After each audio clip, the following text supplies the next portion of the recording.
conference room. Welcome, ladies and gentlemen, on behalf of Tadeusz Pieronek Foundation. Welcome to the 24th conference in the series of the role of Christians in the process of the European integration. This year we are focusing on the new shape of Europe. Last year I spoke about why we are meeting here at this hotel, the Holiday Inn. Actually, we've come to realize that it's a very good, comfortable place for us. Good from the point of view of the organization of the conference. For this reason, we are also going next year to celebrate the 25 years of our discussions on Europe, on the Church and on Poland.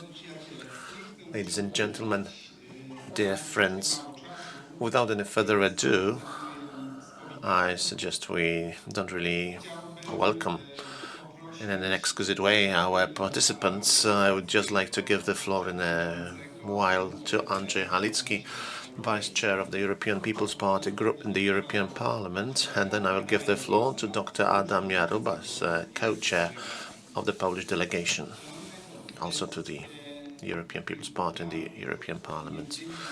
Without the two gentlemen, we would not be able to organize this conference. I wish to thank the two gentlemen. Thank you very much for your assistance. Thank you for being here with us. I would also like to thank Mr. Zoltán Tar for being here with us, a Hungarian member of the Parliament. Thank you very much for making it here. We've just been informed, 2 days ago that you would be here. Thank you very much for being here with us. And we also hope that you will be here with us participating in the discussion. It was a bit difficult for you actually to put you on our program, but I hope that it's going to be very interesting for us, your presence here. I encourage you to take part in our discussions. Thank you again for being here with us. Yes, the floor is yours. Szanowni Państwo, dzień dobry. Ladies and gentlemen, good morning. Can I also add a Hungarian member of European Parliament, but not from Orbán's party. So there is life in Hungary, it seems, outside the ruling party. Thank you very much for your kind words. Yes, it's quite true that, well, it's not thanks to us, but thanks to our actual voters, because I'm, for the second time, in the European Parliament, also Adam Jarubas, we were both, let us remember, elected by our voters. We're continuing our work for the European Parliament, the European People's Party, but as you know, the decision was taken last year. We have a new delegation, and I think we're going to continue quite soon in the new Parliament, new European Parliament with many new members. I'm looking forward to this work, cooperation within the new European Parliament. And I was very proud to be able here with you on behalf of our delegation to be able to participate in the opening session of this conference. A very important conference. I remember the previous years, the conference focused on different crisis situations. We were trying to look for some recipes on what we can do to react before those crises actually occur, or how to react once they already are there. The war, economic challenges, the pandemic, they were all discussed. Today, as it has been said, we are looking into the future, the new shape of Europe. So apart from speaking on what we see around us, we are going, I think, to take also this more creative perspective, thinking about how to shape our future in such an eminent group with so many people present here, experts in their disciplines. I've got the following proposal. Can we perhaps go back 33 years, September 1991, Voronezh TV studio, right after the elections, 5 members of the opposition parties discussing the future of Poland. And there is a question at that time about security. And the 4 older, I have to admit, leaders of the group, and there is the 5th one, slightly younger. He says that Poland's The future cannot be based only on the European structures and NATO. And the reaction of the others in the studio on television, they said, our independence, our freedom is too precious if we were to leave one pact and join another one straight away. You can guess perhaps that this young guy, not so young perhaps, but still younger than the others, I was actually there. I was the young guy.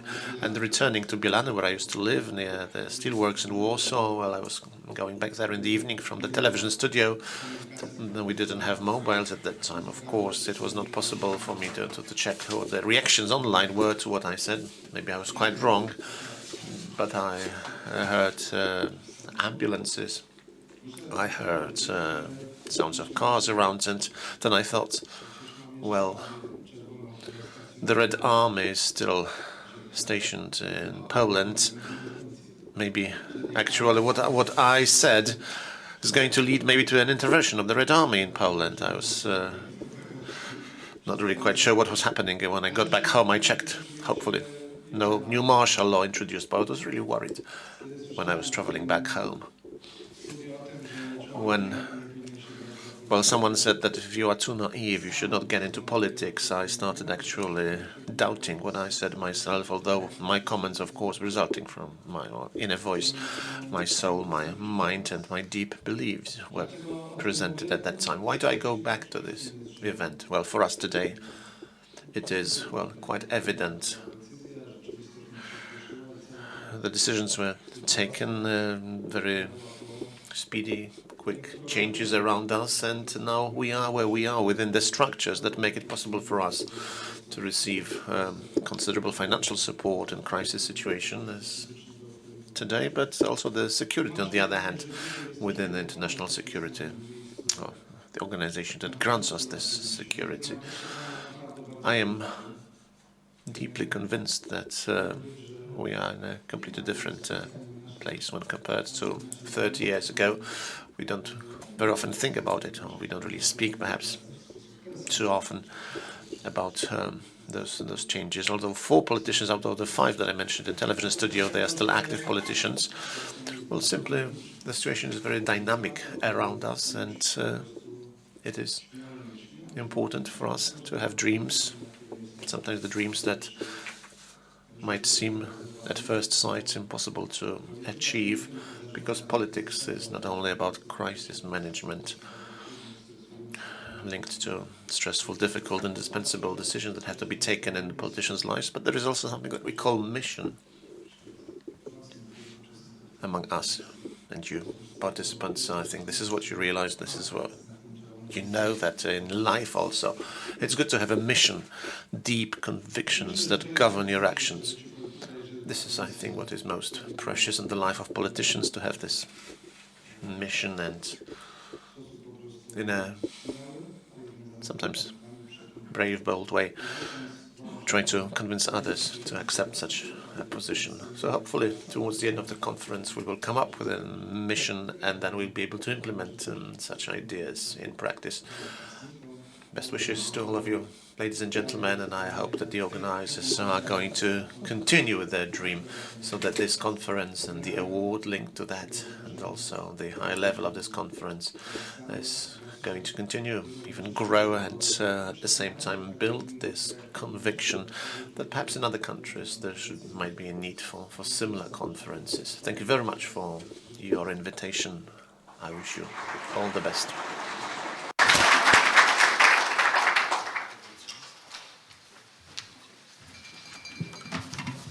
Szanowni Państwo, witam Państwa. And gentlemen, welcome, a very warm welcome. It's a true honor to be here before you. This is the beginning of a very important conference, and it's my honor to actually be right here.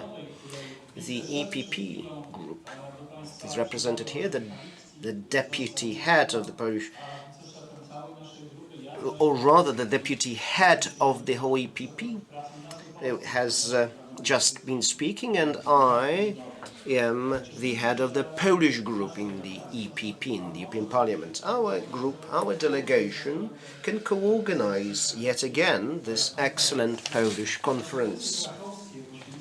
Now, it's a series of Krakow conferences dedicated to the role of Christianity in European integration. This is a part of this dialogue that is quite important. Jan Olbrycht has once said the following: there have been a number of conferences, and now there is this Polish school of dialogue that has developed out of these conferences, because what is so special about these conferences is that you can listen to one another. In this day and age, people tend not to listen to one another, and having this ability is a true value that's been generated by this conference, and it has been happening here for years now. You have stayed in dialogue for years. You can invite excellent guests representing the church, but also this great world of politics. And these people do accept invitations and come here to speak. Coming back to communication, there is a major issue that we can see there. We don't listen to one another to understand one another, but rather to give a response. So these are not easy times, and we need to listen to the voices that represent Christians and our group. You probably know, after the last elections, European Parliament elections, we see this family being of European communities. It is represented by the biggest European party. Mr. Halicki has just alluded to that. 15 people in this newly formed group represent the EPP, Christian Democrats. This is the age of revolutions, of populism, political transformations, authoritarianisms being reborn, or rather arising anew, technological transformations, political changes. For that reason, Europe needs to redefine its own strategies. There are two documents that are quite relevant in this context. The first one is a report, Draghi's report, as it's called. It's dedicated to the European market and strategic challenges. It's about how not to lose strategic competition with the US and China, because we need to talk about how to manage Europe so that we can respond to those challenges effectively. Robert Schuman once wrote, "Europe will not arise in one go, but rather it will come into shape bit by bit, so that true solidarity can be forged in this process." Let's stick to solidarity. Maybe it needs to be redefined, but it's something that we need nevertheless. The cohesion policy is a main financial instrument for financing development. It also needs to be redefined. Ursula von der Leyen has actually visited us recently, and there may be some over-regulation, but we will try to revisit them to respond to such challenges as flood that we're facing right now. But there are also new things that are not deeply anchored in the treaties. The European Health Union, the European Energy Union, defense cooperation, they're quite important. We need to focus on those. And two quotes. You probably know them. It's been 20 odd years, so it's difficult to find something that's going to be original, but I believe these two are quite relevant in the context of the questions that are asked here in Krakow traditionally. What Europe should be like? What is the role for Christians in the European context? But what also we Christians can do for Europe. John Paul II at this European Constitution Congress said, there are new challenges, and when you open up to that, you need to freely reach for Christian inspirations. Historical memory requires that, but also the European mission requires that, because it needs to play a role of the teacher of progress and encourage to globalize that would be based on solidarity. And another quote from 2021, Hans-Gerd Pöttering said, Europeans need to be united. Failing that, others who do not share our values will be ready to take over control of Europe, the helm in Europe. For that reason, it's our joint responsibility to stick together, to stay together, to accept diversity, at the same time to understand that we need to be committed to the list of basic European values. I wish you successful conference and a good stay here in Krakow.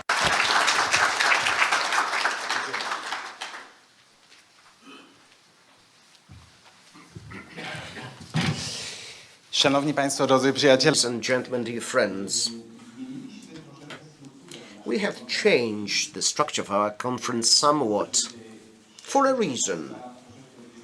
Because we would like to keep ourselves and you in check, to keep some discipline here.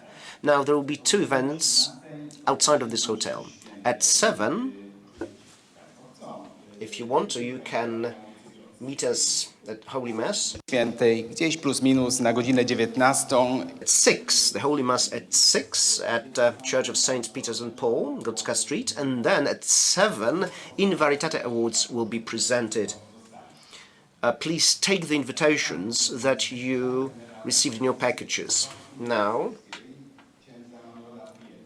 Father Manuel Prieto, he is the church face of this project, and then Jan Olbrycht will take the floor. He wears many hats. Here, however, he will be representing the Robert Schuman Foundation in Luxembourg. Father Emmanuel, may I ask you, Father, to take the floor?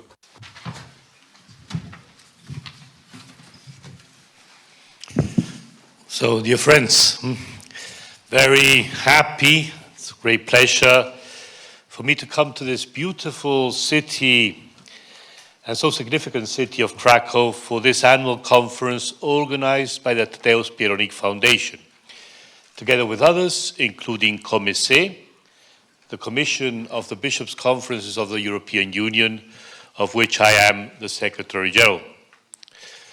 COMECE is a long-standing partner of this conference, and we are happy to support and collaborate with it, and we will continue to do so. I'm very happy this year that I see this conference is still growing after so many years. We're more than last year. It is important, I think, and useful to have an open space like this one for a dialogue between politics, academia, media, and broader civil society on the role of Christians in the process of European integration. And I think this word Christians is important, it's preferable to Catholics. We have to see this in an ecumenical perspective. We work together as Christians for the good of Europe and for the kingdom of God. So I think this ecumenical dimension has to be maintained and kept and promoted. I would like to pay tribute to the late Archbishop Noel Trenner, Apostolic Nuncio to the European Union, who passed away suddenly and sadly last month, the 11th of August. Very sad, very shocking news for all of us. He was a very short time actively nuncio. But before that, he was General Secretary many years of COMECE before being bishop. So he was my predecessor in this responsibility. And he was deeply connected from the beginning to this conference in Krakow. In one of his recent speeches before he died, Archbishop Noel said something that I think is very much linked to the title of this year's conference. He said, "A stable, democratic European Union and peace in Europe are the pillars for a better world. That is why we can never be tired of working for them." We should keep these words in mind, especially as Europe and the European Union in particular are going through a period of transition, of strong transition, institutional, political, as well as social transition. In their statement ahead of last June's European elections, the bishops of COMECE underlined that for addressing the difficult and complex issues of our uncertain times, in the light of the fundamental values of the European Union, they said we need courageous, competent, and value-driven policymakers who honestly pursue the common good. Competent and value-driven policymakers, politicians. Reading the results of the European elections, we see that a pro-European majority has been maintained in the European Parliament. The majority of those who voted expressed their support for the European project. However, with a turnout of around 50%, we also note a certain disinterest and lack of commitment among European citizens. A low turnout, combined, as was mentioned before, with a strong increase in nationalistic and Eurosceptic parties, especially in the founding countries of the EU, manifest a certain dissatisfaction with the performance of the European Union. It will be one of the main tasks of the policymakers in this mandate to narrow the gap between institutions and citizens and give answers to the real concerns. This year's conference in Krakow, we are now, will address some of these crucial concerns: the wars in our neighborhood, migration towards Europe, Christian identity of Europe, and the enlargement. Addressing these challenges and giving a new shape to Europe is also our task and responsibility as Christians. Amid these challenges, and in view of the new EU institutional cycle, COMECE, together with its ecumenical partners, CEC, the Conference of European Churches, IAO, the Interparliamentary Assembly on Orthodoxy, and Together for Europe, we have issued a call to the European leadership to continue reflecting, continue manifesting Christian values in European politics. Since these values, and this I quote, can provide a guarantee of a safe approach to the changes and challenges we are facing. The project of European integration, initiated with foresight and courage by its founding fathers, many of whom were committed Catholics, is indeed a powerful witness also to our times, of how fraternal cooperation in pursuit of peace and rooted in shared values can prevail over conflicts and divisions. On the occasion of the 20th anniversary of the big enlargement of 2004 that we are celebrating this year, the bishops of COMECE gathered here in Poland, in Łomża, for the Spring Assembly, said in the final statement that they did not only value this historic enlargement as a milestone in the Europeization of the EU, they used this word, Europeization of the EU, as envisioned by St. John Paul II. But they also encouraged the further pursuit of a credible and fair EU enlargement process as a strong message of hope for the citizens of the candidate countries and as an answer to their desire for living in peace and justice. It is clear that a larger and more diverse union will also bring along some new challenges. But any future EU expansion should also be seen as an opportunity to update the idea of a united Europe, rooted in practical solidarity, and to rediscover with creative fidelity those great ideals which inspired its very foundation. I have been this week in Strasbourg for the plenary session of the EU Parliament, and I assisted to the intervention of Draghi in which he presented his report. This was mentioned before. He made it very clear that if Europe does not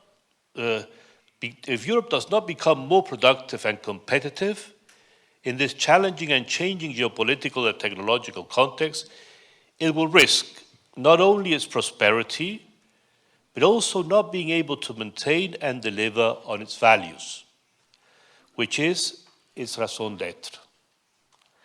And Draghi, in his report and also in his intervention in the Parliament, mentioned these values. He said, Europe's fundamental values are prosperity, equity, freedom, peace and democracy in a sustainable environment. For me, it is very clear that these values have Christian roots. And they are these values, together with others, for example, the dignity, the inviolability of the sacredness of the human person and family, but are these values that make Europe Christian. More than a formal identity, what makes Europe Christian is these deep values. I think, in this sense, to Europe we can apply those words of Jesus in the Gospel, when Jesus said, "Not everyone who says to me, Lord, Lord, will enter the kingdom of heaven, but only the one who does the will of my Father who is in heaven." It's a quote from Matthew 7:29.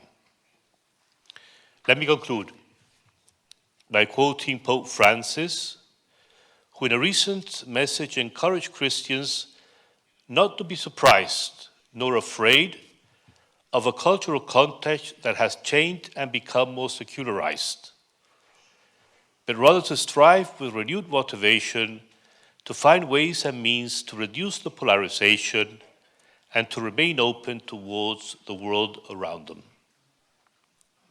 It is my hope that this year's conference may once again offer a constructive and fruitful contribution to renewing the commitment to the European peace project and helping Christians, helping us to rediscover their important role in the process of European integration.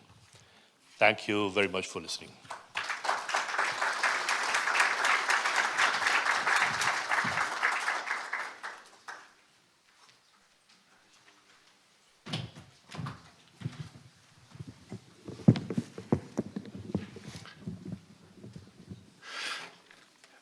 Ekscelencje księża biskupi, Excellencies, ambassadors, even if some are still waiting for final signatures, but still for us, you are already ambassadors. I'm delighted our ambassadors to the United States and to Germany are here in this conference room. Let us remember about that and let us be proud of that we have at last competent people occupying those positions. Szanowni Państwo, Ladies and gentlemen, dear friends, because even conferences tend to have their friends or enemies, but we are fine with that. We just do our job as well as we can. Let me explain perhaps, before I speak about our Luxembourg Foundation, let us remember, we here, all of us speaking about the role of Christians, let us remember about those who suffer today because of the flood in this part of Europe. Let us remember about them wherever we can. Let us try to help those people today and also tomorrow when they will need to face difficult challenges. We've been helping others also outside our country, those who are suffering because of different disasters. Now we are in need to help those who live in our country or in the neighboring countries who suffer because of the flooding. As for the Schuman Foundation, with us in Luxembourg, let me explain that this is the foundation that was set up by the European People's Party in the European Parliament, and then it was separated from this group. From the very beginning, it was focused on helping, supporting, teaching, training people before become European politicians. Actually, here in this conference room, there are a few people who have participated in those trainings, in those stage trainings organized by the conference. The focus is still within this foundation to help those who represent different countries, also those that are not yet, but perhaps will soon become part of the European Union. The foundation is also very much about spreading a certain culture, democratic Christian culture, very needed, in my view, in Europe. Of course, it's diverse, depending on the origin of the Christians, the different traditions they carry, and the different churches that they represent. The foundation takes decisions about whom to support. I am part of the council of the foundation, and the foundation from the very beginning has been also supporting this series of conferences in Krakow, believing that this is a very important venue for discussions of Christian Democrats, but not only, a very serious discussion on political, economic issues. It's as if I was trying to perhaps explain that the foundation is helping organize meetings with a focus not on speaking or declaring that one is Christian, but rather taking part in discussion as Christians do, remembering the dignity of other people. So not really declarations, but action, Christian actions. This is what is especially important. The Robert Schuman Foundation, with its seat in Luxembourg, has been supporting this conference and still wants to continue to support this conference because we believe that this is the time when there is a need for an open discussion on those subjects that are so important for Europe. And still the folders that you have received, please turn it around. And please remember Bishop Pieronek. It's actually thanks to Bishop Pieronek that this conference has been launched.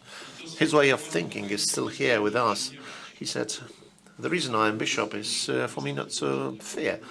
Certainly, you can also speak about our mission. We are here, we are together. We should have no fear of open discussion, challenges, facing important challenges. This conference is very much about this subject. We want to speak about difficulties, about challenges.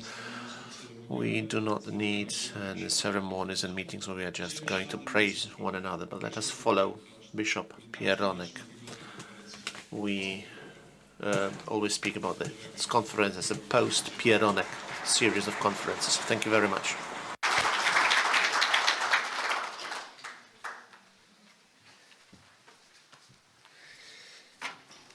Panie pośle, Janku, dziękuję. Janek, thank you very much for those words. The current flooding is something very dramatic. Artur Kaczor has just informed me that 15 people actually were not able to make it to our conference. They all come from the southwestern part of our country because of the flood. So there are roughly 10% of us fewer here. I've also mentioned a certain modification of the conference. Let us remember about the timeline. This is the important task given to our moderators. I'm going to give the floor to Priest Sova, who's going to moderate our first panel. We have also invited the Nuncio, Apostolic Nuncio, Antonio Filippazzi, to this conference. He originally accepted the invitation. He wanted to be here with us, but unfortunately, well, for us, unfortunately, he had to travel to Rome. But he has addressed a letter to us, and I have asked Kazimierz Sowa to read this letter to us before his panel begins. You can also find it in your files.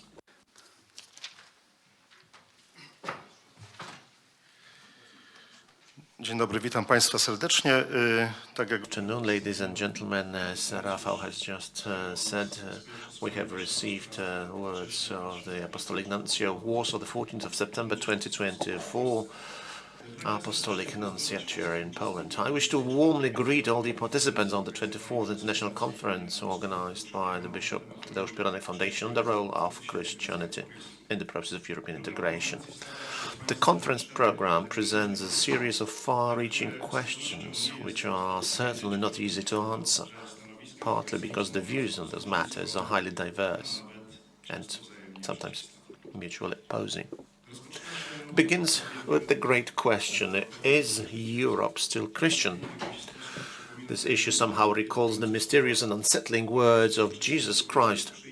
When the Son of Man comes, will he find faith in the earth? Luke 18:18. It is true that Jesus promised the church that the gates of hell shall not prevail against it, but it is also true that there are places where what was once a vibrant and flourishing Christian faith has been reduced to mere ruins, or at best, exhibits stored in museums. Will this happen also in our European countries, which boast a long-standing Christian tradition?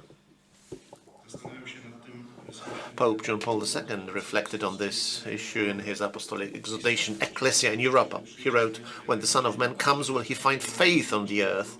Will he find it in our Europe, once known for its Christian heritage?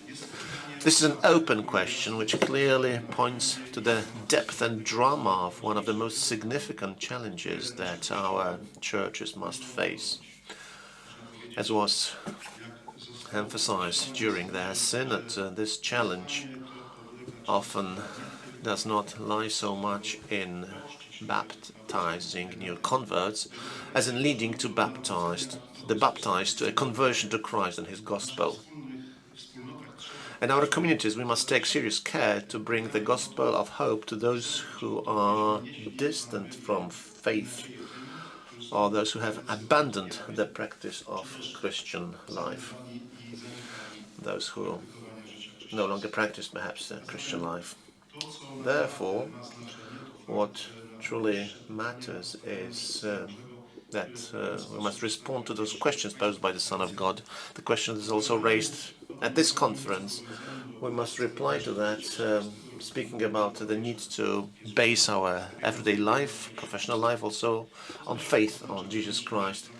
This means that we have to remember that the notion of Christianity, Jesus Christ on the one hand, and then Europe on the other hand, those notions are not at the same level, but they are not exactly of the same importance. Jesus Christ, and it's in Jesus Christ that we take decisions about the ideals of Europe and the processes related. It cannot be the other way around. That's in finally the analysis. There is analysis it destroys, so we forget about what in Christianity is not compatible with Christ and his gospel. When I became a bishop, as my motto, I chose the beginning of Psalm 1-6. If the Lord does not build the house, it is in vain for those who build it. If the Lord will not protect the city, the watchman watches in vain. It seems to me that those words can also become an important criterion of judgment for this conference and a program of action, helping everyone to always place Jesus Christ as the foundation and the guide. This is my heartfelt wish, supported by prayer. Signed, Archbishop Antonio Filipazzi, Apostolic Nuncio to Poland. We are very much grateful to Nuncio for those words. Let me just add that this conference is fairly well known also in the Apostolic See, especially in the Apostolate for the Contacts with Different Nations, with Ambassador Tombinski and Chairman Budnik. We participated in a meeting with Archbishop Paul Gallagher in the Vatican. We spoke about this conference and the different perspectives that we take up here. As you know, we are starting with a question about Europe. Is Europe still Christian? And we have invited two excellent experts, scientists, Professor Chantal Delsol, French philosopher, author of the book The End of Christian World, a very provocative title, also published in Polish, and Professor Piotr Sztompka, a lawyer and sociologist, professor at the Jagiellonian University. We will listen to the two interventions with regard to the title of our first panel, and then I think there will be a chance for discussion, also for questions from the conference room. Madam Professor, The floor is yours.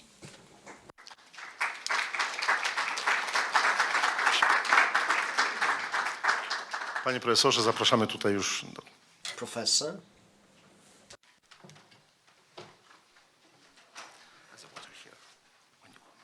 thank you very much.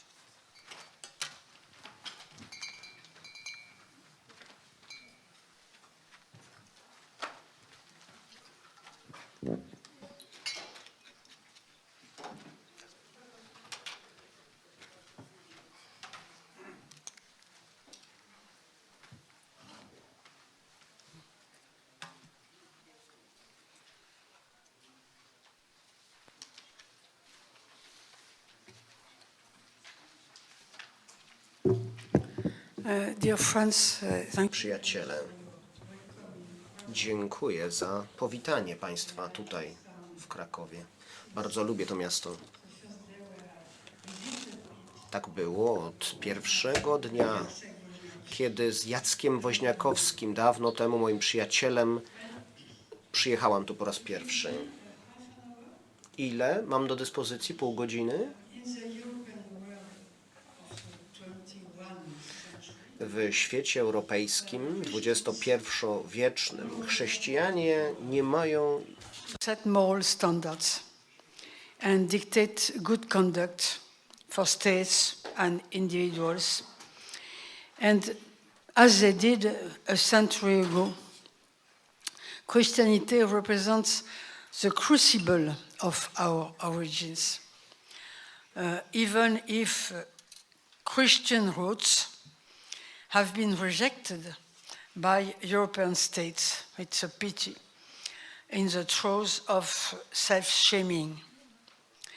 It permeates our ways of being and remains a kind of spirit of place. Christianity is a spirit of place because it forgets us. However, it no longer governs mores and is playing the roles of what has become a minority body, which is something new for it, very new. So what role is it going to play when it has been so accustomed for 16th centuries to being the master of value, judgment, and behavior? So long.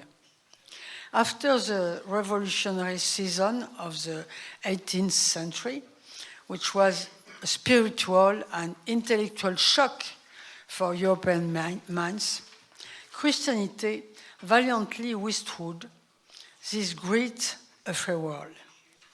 In the 19th century, it produced a harvest of vocations and missionaries, while the bourgeois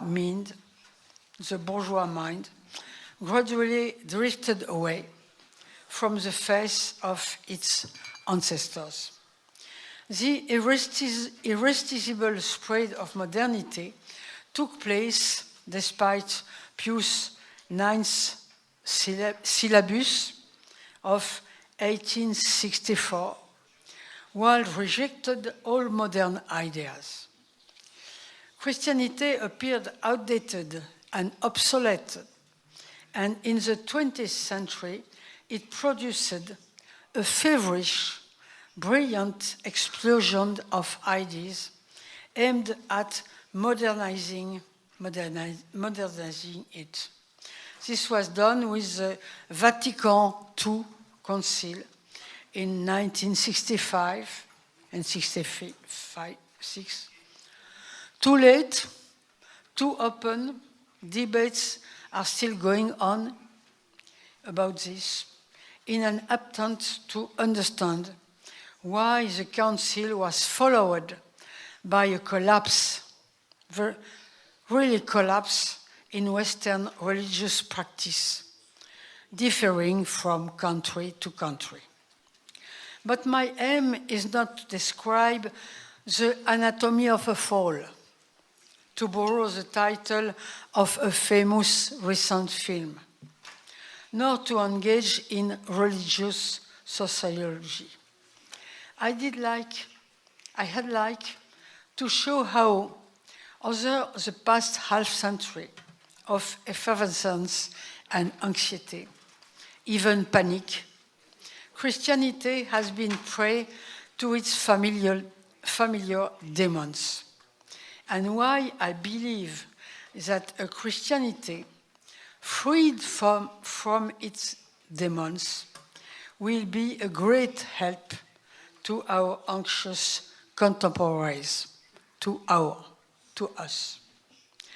I had liked to talk about what I have seen.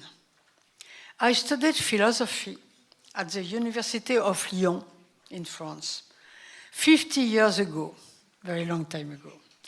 My family brought me up in a Christian environment. At university, everyone was a Marxist or Marxistizing in one way or another way. Stalinist, Trotskyist, situationist, Maoist, and on and on and on. In my milieu, a good number were Christian Marxists who said, we have to go somewhere with the Marxists. Some way. They understood later, but you in Poland, you already knew this at the time. And I was an avid reader of your dissidents at this time. So they understood later that Marxism was a murderer utopia. Why were Christians drawn to it like flies to honey? Flies to honey. Because Marx's project could resemble evangelical expectations, the reign of equality and realized morality. There is often a fine line, very fine line, between the ideal and utopia. And that is what I want to talk to you about here. I believe that if you can play a role as Christians, it is to seek out and describe this boundary between ideal and utopia. It is important to understand that the temptation to utopia is very strong for us as we aspire to and await divine reign. The temptation to predict divine reign here on earth, here now, or if you prefer, to turn hopes into programs. You see the difference between hopes and programs. It is very strong for us. Our entire history shows the extent to which we have lured and seduced by this process at every turn, from the ancient millenarianisms that have never ceased to return again and again. Jean Delumeau, our French historian, called this the nostalgia for the future. After Isaiah's prophecies of paradise, you know it, in the Bible, to bear exalted and bitter fruit. Almost every century has seen the rise, sometimes in several different countries, of troops of galvanized, fanatical apostles, convinced that they can achieve the reign of perfect societies now or tomorrow morning. Hundreds of texts could be cited, the most recent of which are from today. For example, certain Pentecostal movements, or in France, the work of Teilhard de Chardin, for example. Once Marxism has been abolished, fortunately, we are in the process of falling back into this temptation in another manner. Modernity wanted equality of conditions so that all individuals' merits could develop. It reached its peak with communism, which believed it could build a brighter tomorrow by producing unconditional equality of position, to each according to his needs. As I have said, Christians sometimes let themselves be persuaded by this nonsense. But postmodernity, which dates back to the second half of the 20th century, is different.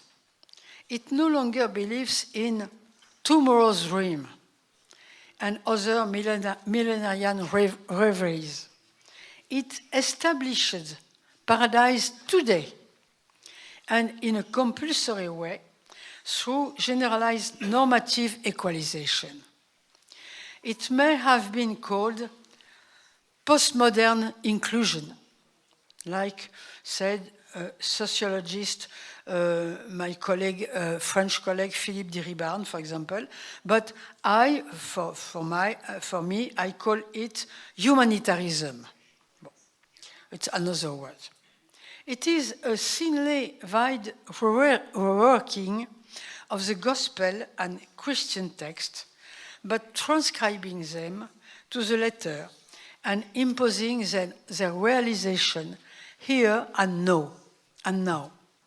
Paul's text, Paul of Tarsus text, said, "There is no longer male or female, Jew or Gentile."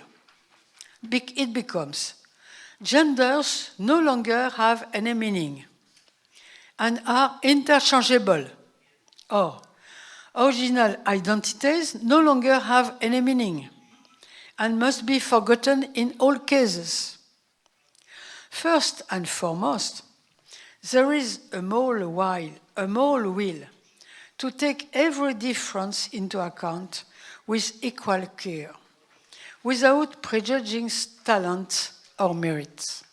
In other words, the ontological dignity, which for a Christian makes every human being, because loved of God, worth as much as any other, is immediately translated into equal advantages in society. It is a desire to apply Christian morality to the letter, and in this world, now, as if we were already, so to speak, in heaven. I take an example. Take the example of an obese individual.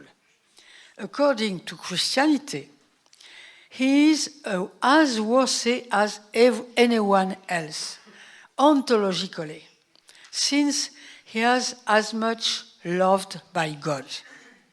So it is asserted now that he is equal to others in every way, even disputing the health problems he may have as a result of his obesity.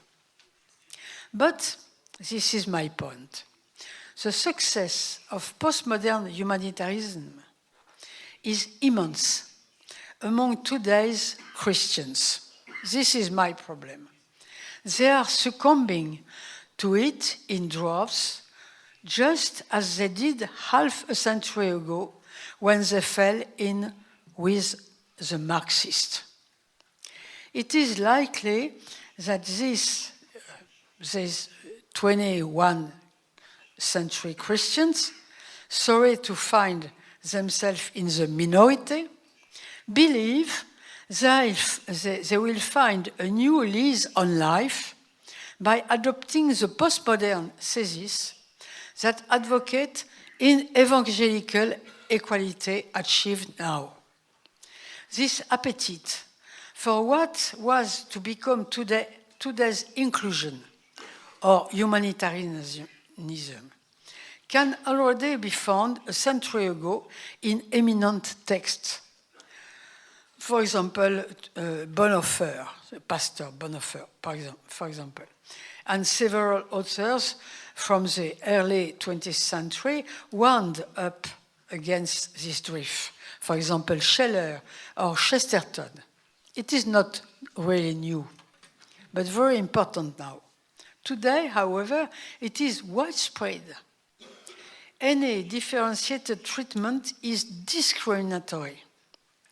Moreover, there is no longer any question of converting the other, since all cultures and all religions are equal in value, all equally bearer of salvation.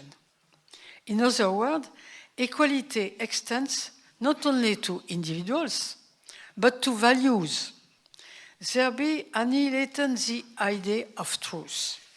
Truth is replaced by myth, so-called narrative. Many Christians fall into this error.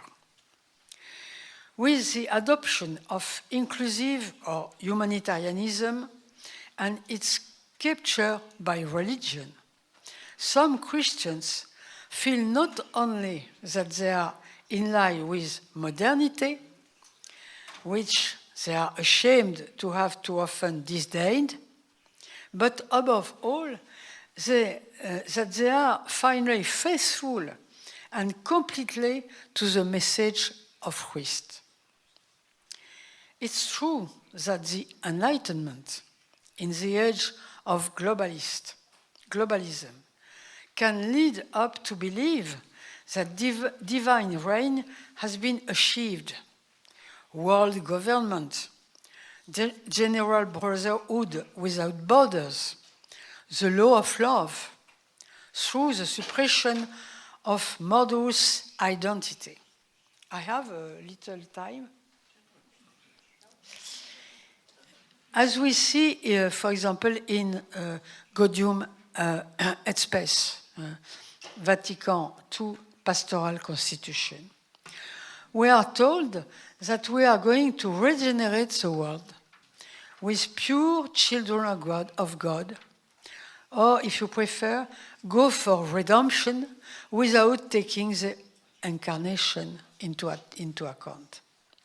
This is where we go astray, forgetting the incarnation and the imperfect world. In other words, the utopian nature of this thinking.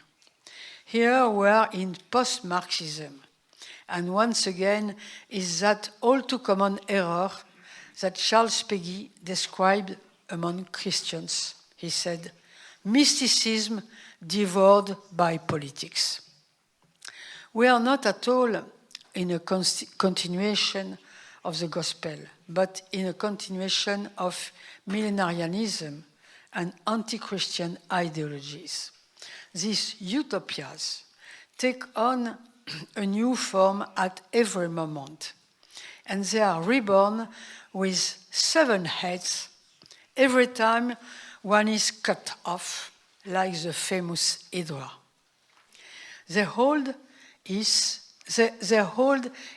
all the greater because they are alone in the world, since transcendence has been erased, because only transcendence can confront them effectively. That is where we come in. That is our role. This is the paradox of Christianity with regard to the utopia that devour us.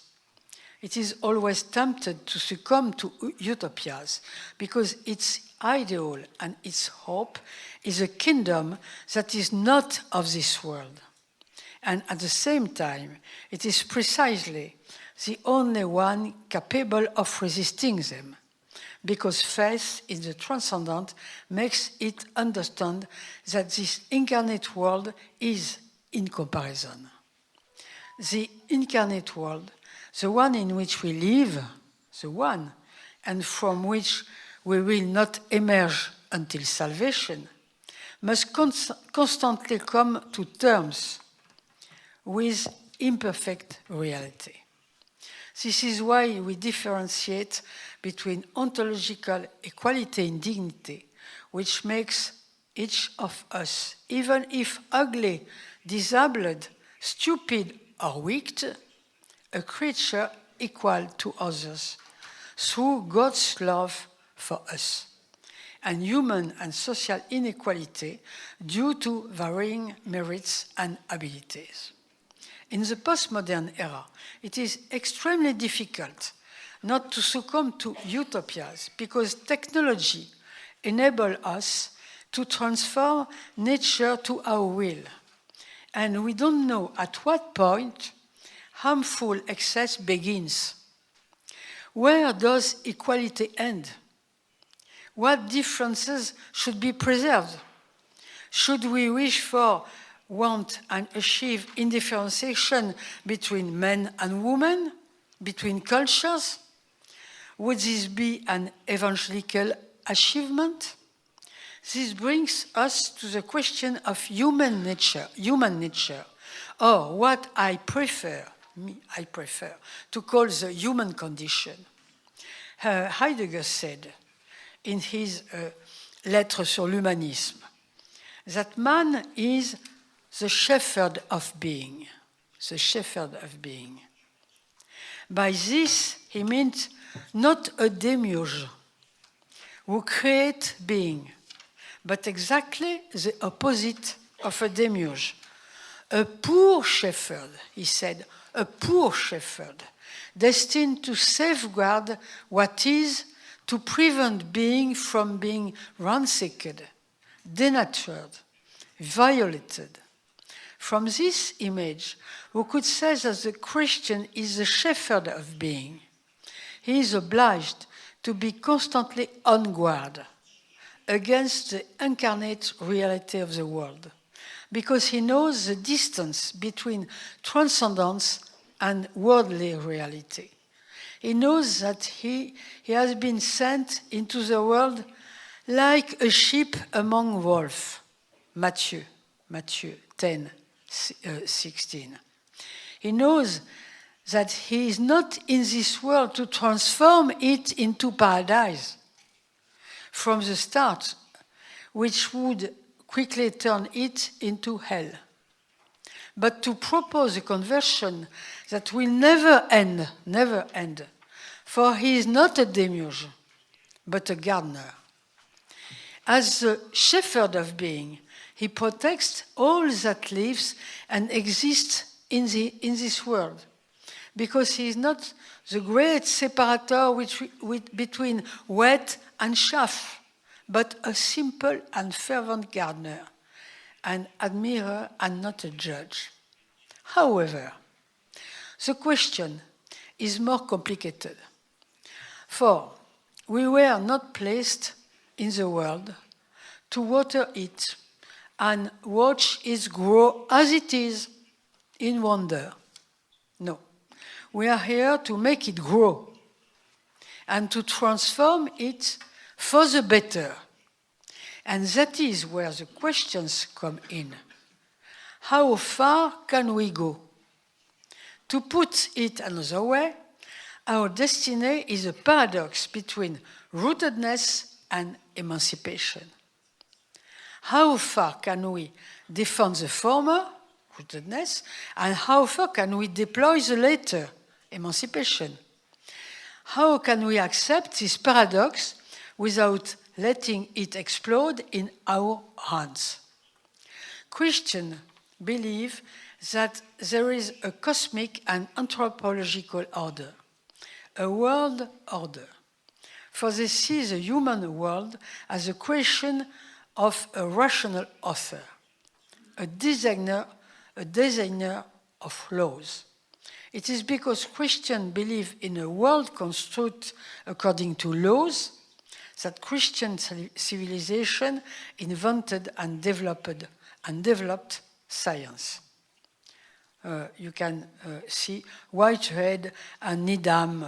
Needham asked, why did Westerners invent and develop modern science when these discoveries should have come from the Chinese? who had invented all techniques and answer, because Westerners believe that the world had been created according to laws.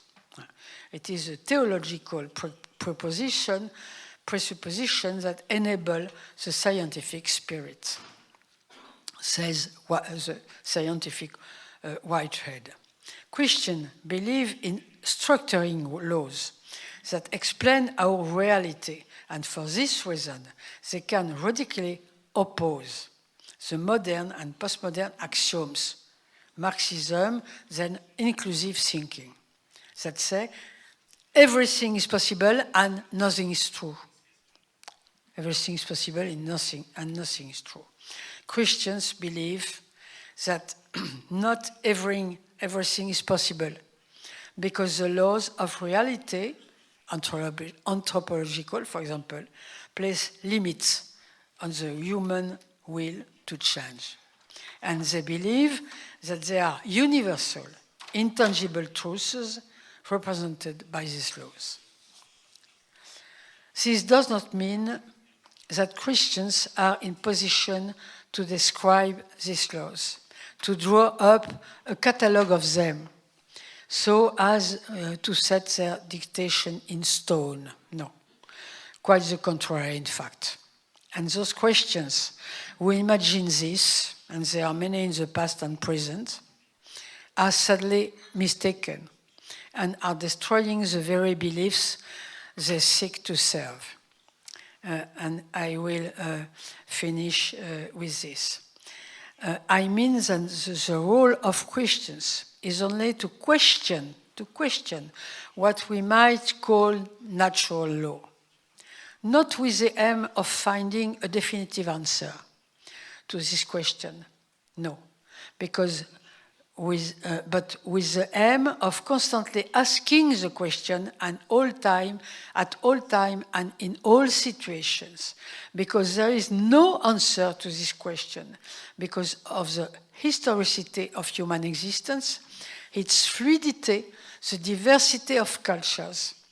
There is no fixed, definitive answer because we are always inscribed in a time and in a space. You might say, but why bother asking about something that has no answer? Why? That is exactly the point. We have to think about it all the time, because the balance of our lives depends on the temporary, imperfect, uncertain, debatable answer we give to the question every day. Christians can warn of the existence of a natural order against which the utopian will cannot go without breaking the very world it wants to restore. This is the vocation of Christians at the time of history stultified by ideologies and utopias. To name in order to save the contested reality, in the knowledge that reality or human truth is not our treasure or our possession, not at all, but a grail that always eludes us. And yet the natural order resembles the kind of love, you know it, and me too, that we need only seek to sense its flavor. He who seeks it is already a reasonable spirit who will not do just anything with reality. The problem with our contemporaries isn't that they can't find limits. We can't either. It is that they don't look for them. This tends to assume that as far as human beings are concerned, anything is possible because there is no such thing as human truth. In times marked by utopias, due to a disordered and dislocated relationship with reality, Christians have an anthropological task. over the last few centuries and today too, the human being is an endangered species. Thank you very much.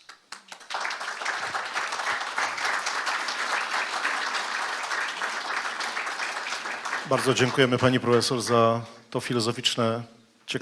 Thank you for this very interesting philosophical introduction to our subject matter. Professor, would you please be so kind as to present your remarks?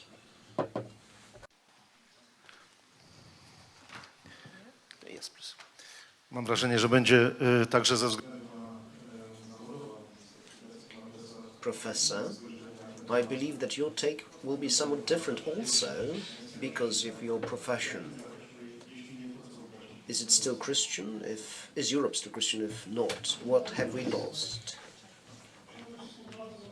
Good afternoon. Firstly, thank you for the invitation to this conference. I believe I owe this invitation to my student and a friend, Dr. Jan Olbrycht. But anyway, it's a pleasure and an honor to be here with you today. Firstly, let me say a few words about my limited competence and limited perspective. I represent neither religious studies, nor European studies, nor philosophy. I am a sociologist. For over 50 years now, I have been working on sociological theories. And as a sociologist, I will try to explicate certain things, and also I'll try to put forward certain hypotheses. As a sociologist, I will refer to hard facts. Facts without theory are blind, but the theory without facts is empty. So first, some order. There is this question in the title of this panel. You can look at it from 2 points of view. Firstly, this external global point of view.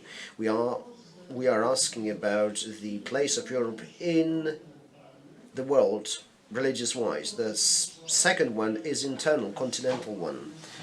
We can look at how European countries are diversified in this regard. So, globally speaking, there are a number of types of religiousness, although Christianity still dominates among great religious systems ahead of Islam, even though Islam's influence is growing much faster. Now, in the narrow point of view, this continental view, Europe is 75% Christian. In the beginning of the 20th century, 95% of European residents believe themselves to be Christian. They self-define their identity as Christian identity, whatever it meant. Or at least that was the case now.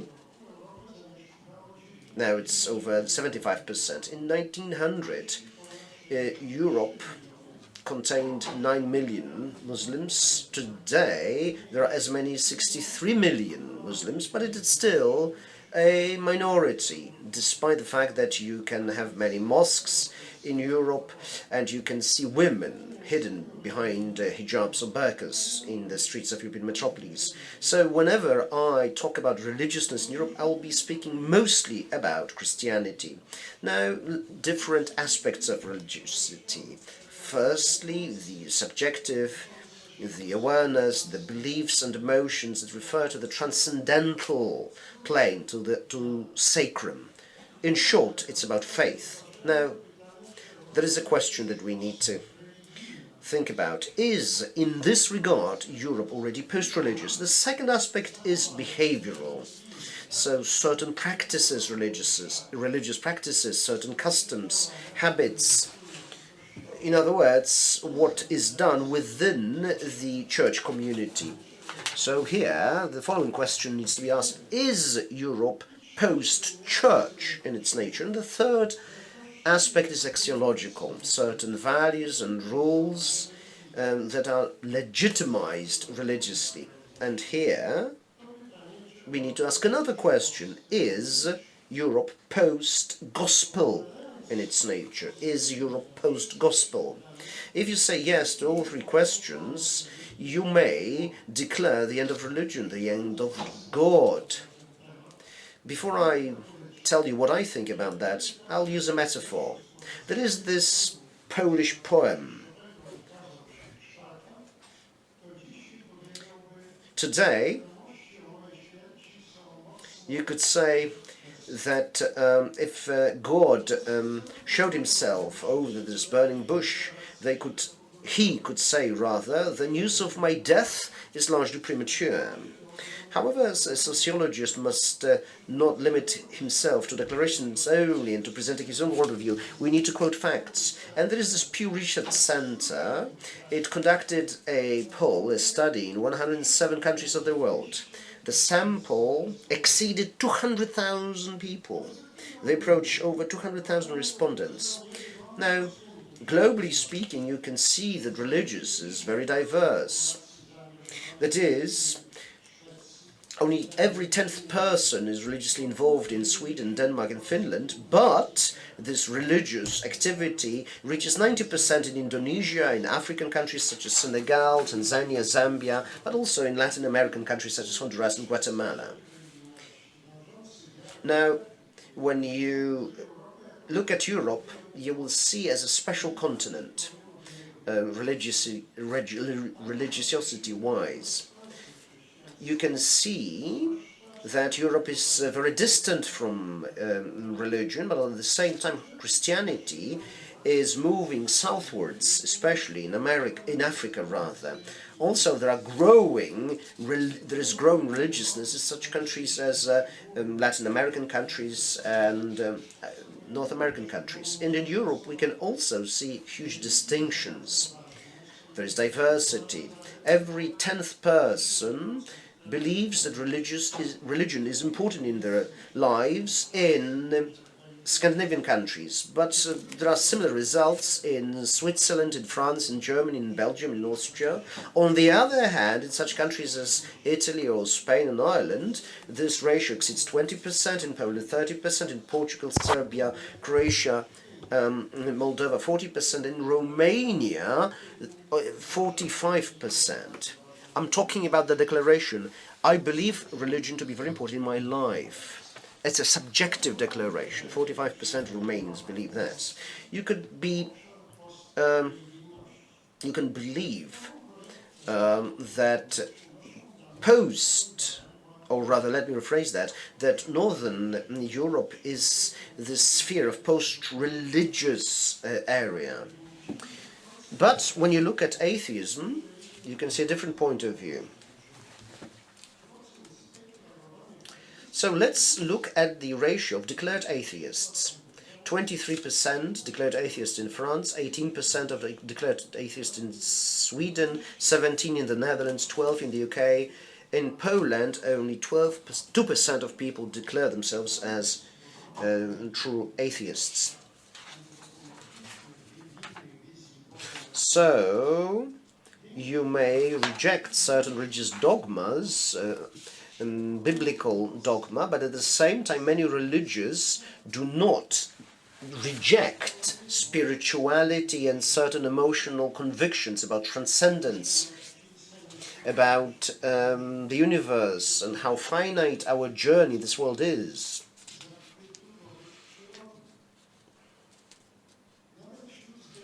Now, even when you look at America, at declared atheists there, among them, 79% declare that they feel that universe is mysterious. So, in the depth of their soul, they remain religious, only differently. I believe that you can stay religious without having a vision of a personified God and a belief in life after life. So in this regard, this thesis claiming that Europe is post-religious can be rejected. It's going to look differently when you look at rites, customs offered by official churches, institutional churches. Now,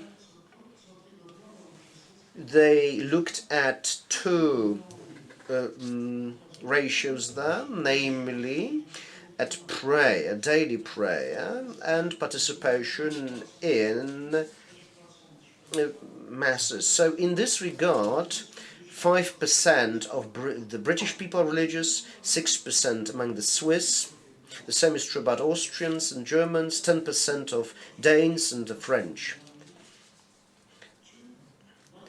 But even among more religious countries, in this way, there are only 80% of religious Irish or 20% of Italians. Poland, 28% is the result. Europe used to be full of churches, but now it's the continent of empty churches, or churches that have been converted into warehouses or shopping malls. Look at the indicators of personal prayer and collective participation in prayer. It shows systemically and systematically there is this advantage of prayer, being in touch with God, but without any interference on the part of the clergy. So the clergy is much less involved and is no longer a mediator. So you see that religious practices go beyond organized church. So when it comes to Europe being post-church, this claim is to some extent confirmed. It is largely true. There is the third dimension, the axiological dimension. So there is this question: do you need to believe in God? Do you need your faith to remain moral? Most respondents claim that it's not necessary. You can be noble, you can be a good person without remaining religious. And you can at the same time be amoral, an amoral person, while kneeling before an altar. Now, let's look at Poland here. Let's look at how Poles neglect John Paul II's religious teachings at the same time worshipping John Paul II as a person. So you can be moral without religion and without the church. You can see that in the most secularist countries. 90% of people in Sweden are not religious, 80% in Czechia, 77% in France. But let's look at the other side of the spectrum. In Spain, 74%, in Italy 69%, in Poland 67% of people can believe that you can be moral and good without God. Does it mean amorality? No. It only means that certain rules no longer need any mandate, any legitimization on the part of the supernatural. People are no longer afraid of God or hell. They only feel a sense of guilt that is generated by their own conscience. Now, better and better, they realize that you need to follow certain moral rules, that those moral rules are the key to a better life and a happier life. These are the imperatives that come from our very human nature, from our human community. Now, there may be violations of those norms, deviations, crimes, but they stem from certain objective forms, from certain pathological social forms, from certain social insufficiencies, from insufficient socialization, from insufficient education, from the weaknesses of family, from social inequalities, from poverty. So here we are taking this optimistic stance when it comes to how we see humanity. Now, that's my perspective. That is contrary to Thomas Hobbes, for example. For him, for Thomas Hobbes, every people were acting against other people. We are wolf to one another. We wage war against everybody else. And to Hobbes, only the state, only a certain external moral rigor, this This metaphorical leviathan can introduce a social order and peace. This is a very grim vision, and it cannot be reconciled with Christianity, the way I see that at least. So these are the facts. Europa jest jeszcze chrześcijańska. As to the question whether Europe is still Christian on the basis of those facts, the answer, in my view, is in the most important elements, spiritual and ecological, yes. But in the church one, no. But there is a more difficult question. Is Europe going to continue to be Christian? You have to come up with some hypotheses trying to explain the trends we are observing from the diagnosis of the facts themselves. The projection is not very easy. You need some further explanation. Now, therefore, I would like to make a few introductory hypotheses aiming at explaining the facts that I have described and some attempts for some careful forecast for the future. Let us omit at the moment the evident historical tendencies clearly felt from the time of the Enlightenment on the domination of what is rational and the cult of science. One can treat science as something different, but certainly the scientific discoveries, they undermine some dogmas, religious dogmas, like the theory of evolution on the sources of life, or the astrophysics discoveries on the beginning of the universe. The expansion of science on the area of faith explains in general the current mode of secularization, but it doesn't say much about those differences in being religious. I spoke about it earlier. So, hypothesis number one is for those polar differences on the level of religion between more well-to-do north and more poverty in the south. In Europe and other places as well, differences between the northern countries, in Scandinavia, for instance, more rich, and those poorer ones in the south. Ronald Inglehart and Pippa Norris, two American scientists from University of Michigan, they come up with a point of the so-called existential security and the results of its lack. In other words, using the words of Pascal, a human being is a plant, a thinking one. The religion is always a response to some threats, risks, and also this final and certain drama of death. As Herbert wrote, at home you always feel safe, but when Pan Cogito goes outside, he finds days and moments when he fears. In our times, when the German sociologist Ulrich Beck, he called it Risikogesellschaft, there are new forms of risks, civilizational risks related to the actions of each individual.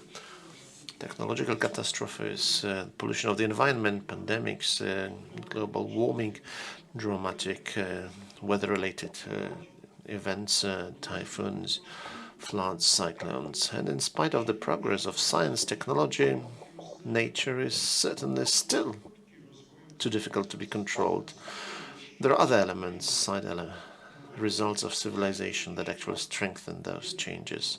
It is easy to find many examples of evidence for that. But when the level of prosperity, social health support, education, justice, public services, defense, when its level is very high, ensured by the state, it creates a certain buffer against different existential threats. There is a feeling of growth, a feeling of safety, security, satisfaction of life, feeling of subjective happiness, which can be found in many different types of research from Scandinavian countries, for instance. For many years, number one in different world rankings here is Finland. Religion, then, it seems, is perhaps not so much needed. Now, the second hypothesis. The same Ronald Inglehart, in some other research, so-called World Value Survey, he says that there are some materialistic, hedonistic and consumption values that are less and less important, with post-materialistic values more important. The return to some of those spiritual values, but not traditionally religious, but still linked very closely to the experience of beauty, world harmony, solidarity between people, social peace. Thank you, Lord Herbert writes, that you have created a world that is so beautiful, so diverse. Such experiences of transcendence and sacrum is not going to disappear together with this weakening of the traditional role of religion. It certainly, for a long time, is going to be shared here in Europe. My hypothesis number 3. Speaking about the limited role of traditional church-like practices, one can speak about this more general hypothesis about moving away from communities towards individualism and self-response. The community that is still very important is family only. Additionally, for the young generation, we can see also results of some surveys on that young generation that moves away from religion. There is a virtual substitute to a community, sometimes pathological. It's the internet and different social media. Hypothesis number 4. Another important element that explains this is globalization and the situation when more and more there are others here between us as immigrants or refugees, and we are staying with others on exotic trips, perhaps as tourists or business-related trips. Those experiences show to us that some traditions, rituals, practices, they can be in different parts of the world completely different from others. And this takes away from our religion as if this feeling of something exclusive, unique, and leads very often to relativism. Of course, yes, but it is my impression that to a smaller degree there is also a mobilization of those who are against the others and the consolidation, those who consolidate around fundamentalist religious feelings. This dominating erosion of communities and relativism, these are very often the external reasons for this post-church society. And we know very well the internal reasons, sexual scandals, pedophilia, church and state working hand in hand, greed, strange traditions of some, unfortunately, archbishops also in this part of Poland, commercialization of church, different fees set. Certainly, institutional church is in crisis, and it seems to only deepen. Post-church Europe, in my view, is a very possible scenario for the future. Now, in the third dimension, axiological, the predicted resilience of the Christian order of values and different relations between humans results from the fact that in the teaching of Jesus Christ, in evangelical parables, and later in the work of St. Thomas Aquinas, popes, philosophers, Christian ethics, also the whole social teaching of the Church, we can find there some fundamental imperatives for homo socius action, man as part of the society. The one, as Josef Tischner wrote, lives always with somebody else, next to somebody else, with relations and for others.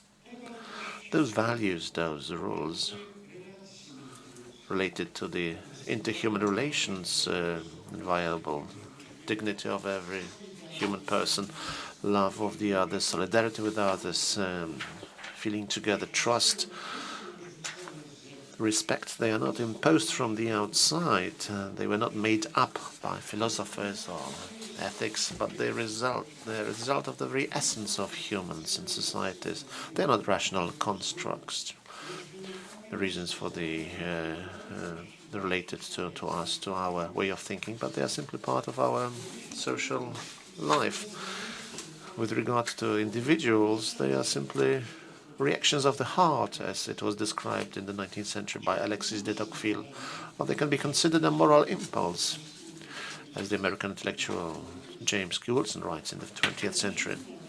Now, with regard to the very essence of the society, in the 21st century, one can speak about a certain change, moral change of social theories.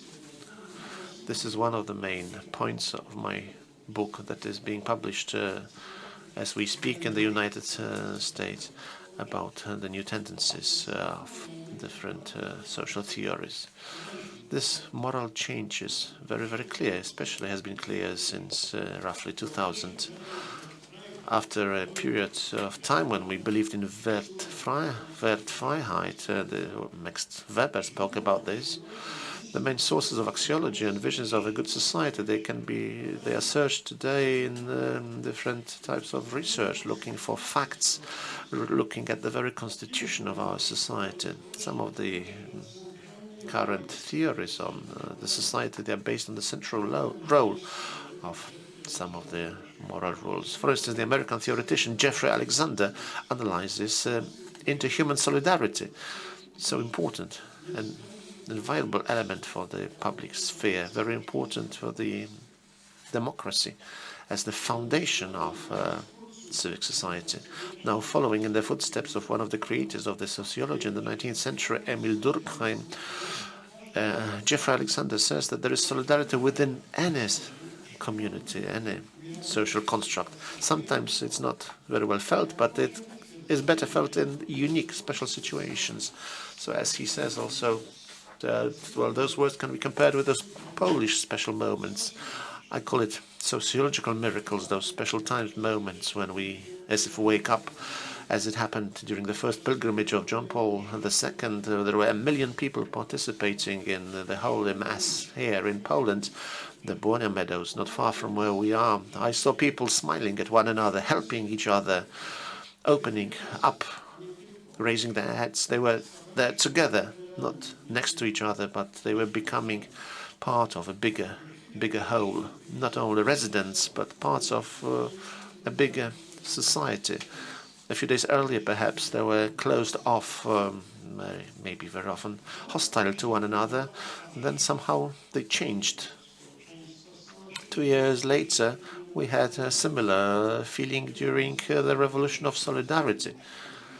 Solidarity with capital S, at least 10 million people participating in this social movement. Another example, the recent mobilization helping the refugees from Ukraine after the beginning of war in Ukraine, or the current mass support movement to support people suffering because of the recent floods.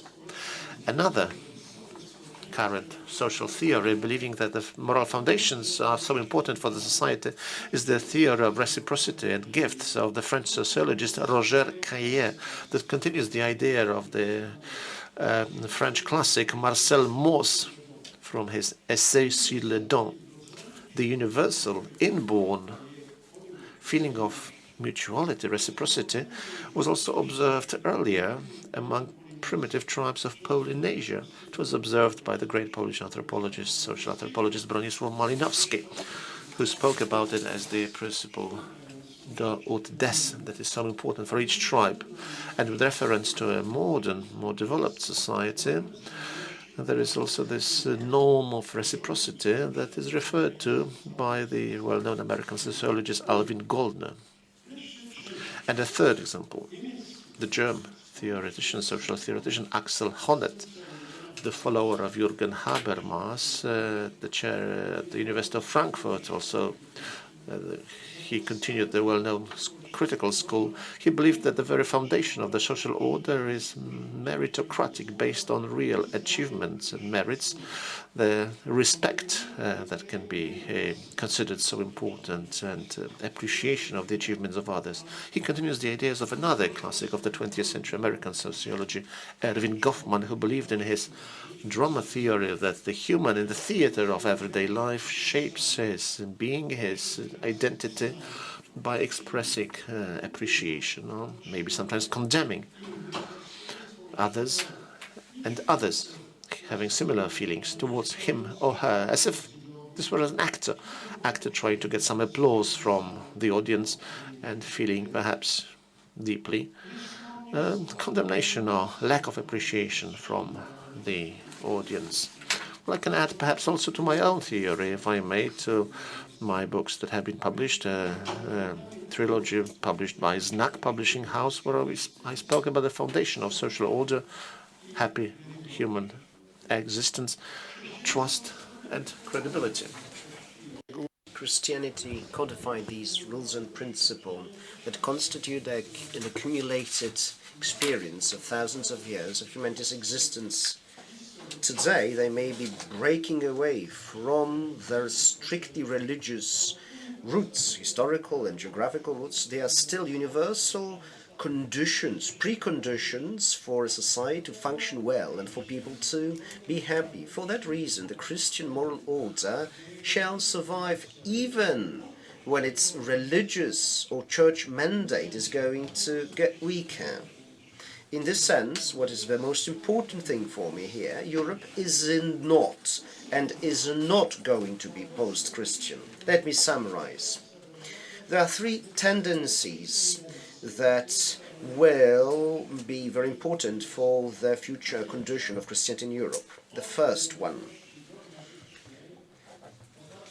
there is this tendency of moving away from dogmatic religiousness, theological religiousness that is based on the personal deity, and it's moving towards the religiousness that is in search for transcendence and sacrum in the surrounding world. The second tendency, the second trend, is this community-based adoration of God through certain ritual practices.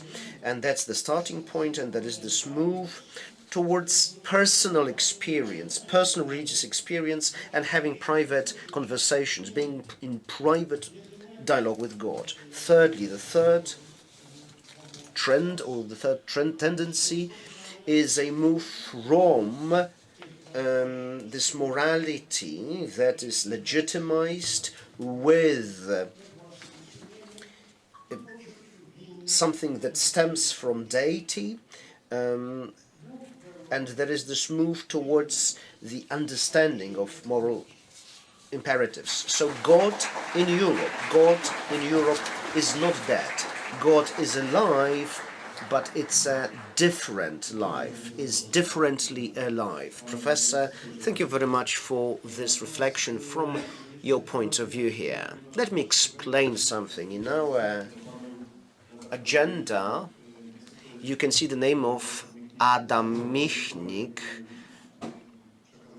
Gazeta Wyborcza daily editor-in-chief. Unfortunately, he fell sick and told us that he couldn't be with us today. He regrets, so do we. Let me quote Bishop Pieronek. Once everybody has said that the church is completely useless for Poland and Europe, it's completely bankrupt, the only person to defend the church is going to be Adam Michnik and his ilk. So it's a shame that Adam Michnik is not with us. So you saw different points of view, what Europe is today, but also it was an interesting ideological point of view, intellectual point of view. Madam Professor, question to you. You spoke of utopias that deluded Europe, that lure us away from the evangelical perspective, and they change our point of view. Madam Professor, how do you think? Is the European Union another new utopia that we are chasing? Another utopia that came after different forms of experience? You spoke of people falling in love with Marxism. In this part of Europe, we were less enthusiastic about Marxism. But today, you can see Marxism coming back to life. So the question is, there is this model of social and political order, namely the European Union. This new model, the European Union, is it something that can seduce people? Has it already seduced? Has it not? Can it? It works, yeah. Yes, I think Europe, actual institutional Europe, not geographical, but institutional Europe, is an utopia. Because it is cosmopolitan, absolutely mondialist, because of no war, no culture, no religion, no foundation, no religion foundation, multiculturalism, and I think all these things are utopias. We can't live like that. And the fact is that we are very bored, actually, to see the war in Ukraine, because we thought war was finished. It is utopia are not finished, but questioned. Może dlatego może dlatego. John Lennon wrote this song. Maybe for that reason, John Lennon's song is so popular today. Let me follow up on that. Just to make it easier. Well, I want to speak about this notion of utopia. Yes, perhaps European Union is a sort of utopia, but utopia has a tremendous value in social life and in social changes. Utopia is a guideline for the future, for the efforts people make, and the future is nothing else but the result of what people do. So without utopia, without, so to say, drawing them to action for some utopian, perhaps, ideal, nothing would emerge which we would call progress. I mentioned already in my talk the name of Max Weber, great German founder of my field, sociology. Weber is famous for saying, if Christopher Columbus was not trying to reach India by sea, he would not discover America. That's the value of utopia.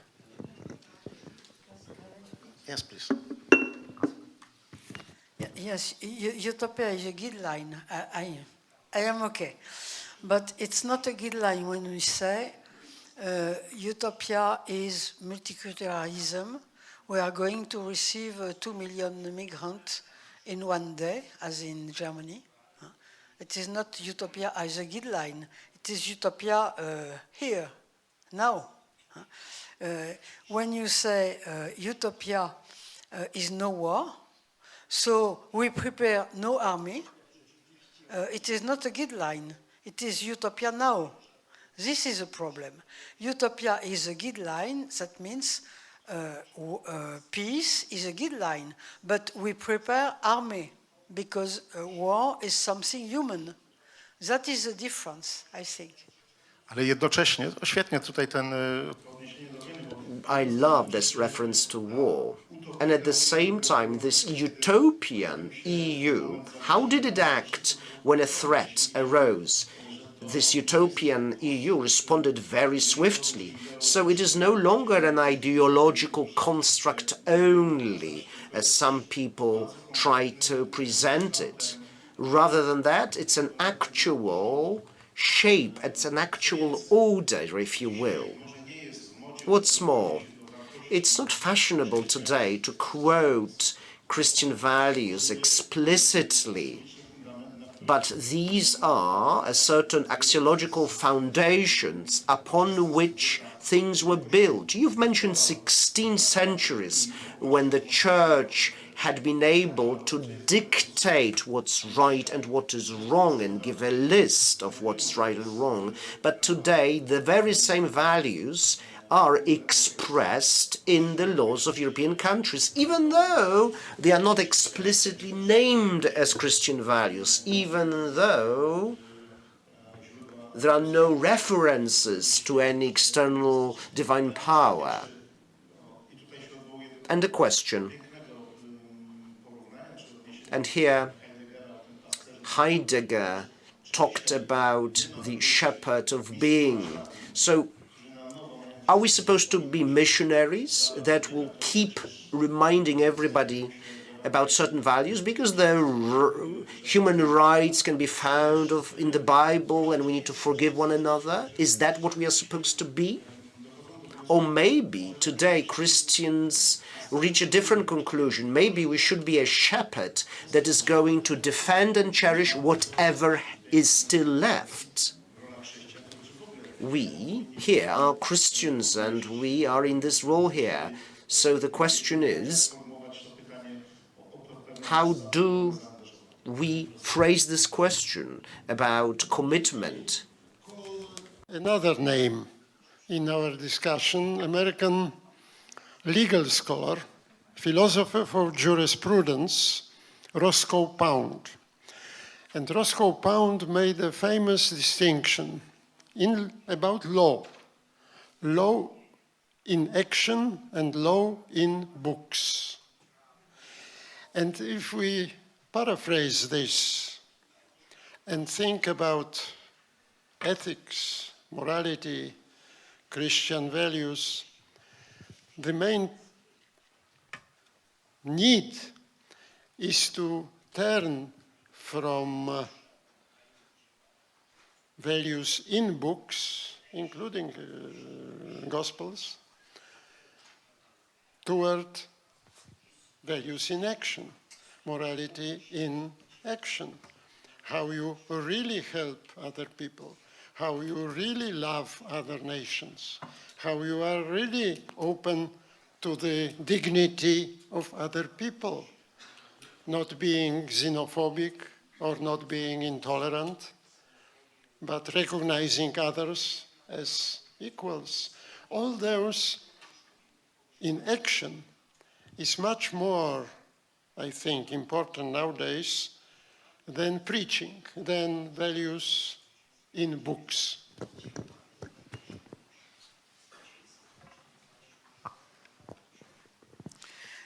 Yes, I think Christian values are always now an axiological foundation to answer to what you said. But it's impossible for us to give reference, to give it explicitly. So I think it's why I said I think Christianism, not Christianity, but Christianism is always now the spirit of the place. We have to keep it, and to keep it as it is, not strangely, but without reference. So we keep certain values, but we can't give the reference. It's difficult for us. A w takim razie, co dzisiaj definiuje... So a question, what defines the Christian world today that is basically about to finish, or that is about to be over? What defines the Christian world today? Because you penned this book on Christianity, or the Christian world being over. What defines the Christian world in Europe, and maybe even more so outside of Europe? Christianism is not dead, is not gone, is not out. If you look at the sociology, you see that there are more and more Christian people in the world, in Africa, in China, and so they are Christian, not really Catholic, but even Pentecostist, for example. But in the Occidental world, and especially in Europe, there are less and less Christian. Different on the country. You have two atheist countries in Europe, Czechia and France. So this is some number of sociology, but each country is very different. But what is really a new thing, it is that before, Occidental people was not only Christian people, but what was Christendom. So the Christianity was dominant, and the laws were done by Christian. When you had a problem with abortion, with death, with suicide, it was people who give the law. And now it's not that. We don't give the law. We don't give the mores, the comportment. This is really different. Zresztą chyba ostatnia pielgrzymka papieża też pokazała, że papież patrzy... Recent pilgrimage of the Pope has also shown to us that his approach is also a bit different about this living church, referring very much to the countries where Christians are in a minority, but a very lively, visible minority. He's traveled to Indonesia, for instance, the largest Muslim country in the world, or his pilgrimage to Singapore, multicultural state, bears witness to that. You mentioned also France as an atheist country, but there are many different religious communities also in France. Some are reborn, some of them actually they are going back to the very sources. The question is such that today we look at Christianity a bit through our perspective of the past. We look at the Christianity that used to be a very important element of public life. In Poland, we still can see the church very strong institutionally in spite of different problems. But quite recently it has been the case of other countries. Ireland has been mentioned. Ireland, quite recently, there was an amendment to the constitution with the protection of life since conception to death, and now the referendum recently completely changed that. The Protestant countries such as Sweden, until recently everyone born in Sweden became part of the Lutheran Church. It was automatic. One of the Polish pastors working in Sweden, she said that she was baptizing people formally from the beginning of life. They were Lutheran, but they were not properly baptized. They were baptized only as adults. So one can certainly give you many other examples. Also Germany with a very strong institutional church, very strong social impact. Were it not for German money, many of the missions around the world would not be able to function. Why do I speak about this? Well, we are used to, when speaking about the role of Christianity in Europe, to some forms that either have been changed very quickly or finished. The question is, what now? The question is, are we as Christians ready to come up, create something new? As you, Professor, have mentioned, excellent reference, post-church Europe. It already happened in Western Europe. Here in Poland, it is happening now. This post-church is being, I think, in front of us, being created, and not for a few months, but it has been happening for several, more than 10 years. One of the crucial points in my presentation was the distinction between spiritual involvement of the people and formal participation in the institutional structure of the church. Exactly what Chantal was speaking about a moment ago, about Sweden or about Scandinavia. My claim is that spiritual awakening is inevitable, turn which already in the research of world value surveys by Engelhardt is shown very clearly from the extreme consumerism, financialization of mentality, very brutal forms of capitalism, etc., return from that to more spiritual concerns. The wonder of nature, the wonder of human life and other similar values is to be found already in many countries, particularly most developed. Europe certainly belongs to that group of countries, and therefore I can see that spirituality and the search for sacrum, the search for transcendence is something will be growing. And then people may look for community. They may look for others thinking similarly and having the same emotions, having the same feelings. And that may recreate new type of communities, quasi-religion or religious. And that probably is the way to restore more of this organized institutional character to Christianity, but in different ways, not in the traditional ways of the Catholic Church. Pani profesor się nie zgadza. Of course. I agree. Not okay. I think in our countries, in Europe, it's different in America, but in Europe, Christian people are a very little minority, but very strong in spirit minority, fervent minority.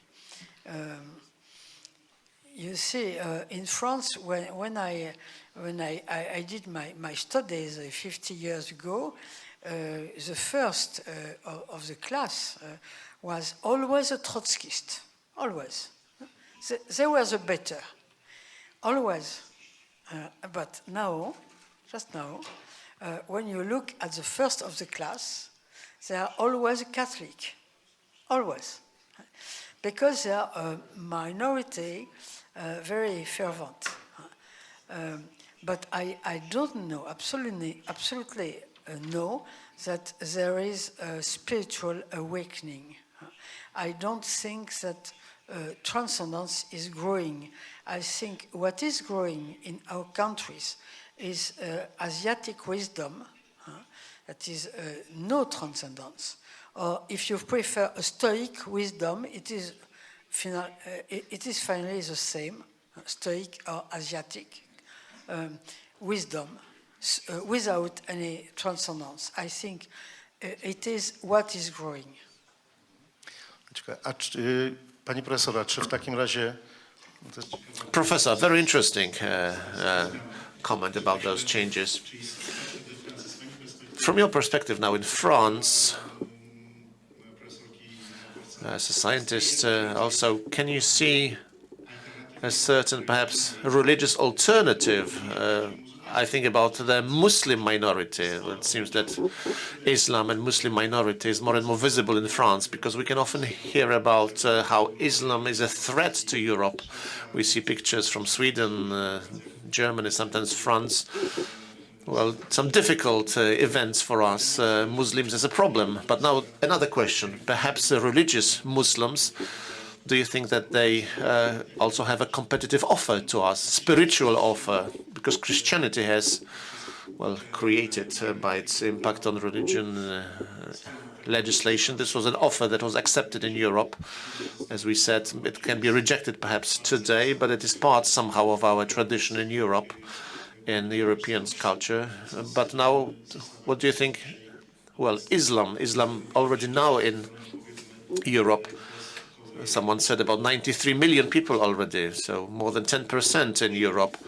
And if we look outside Europe, Turkey, for instance, geographically also part of Europe, there are many people, quite a significant group, and quite strong Muslim minority. Do you think there is competition between religions, also the values for Europe also? Yeah. So it's true that in France and also in Italy, For example, we have a lot of Muslim people, and Muslim religion is strong.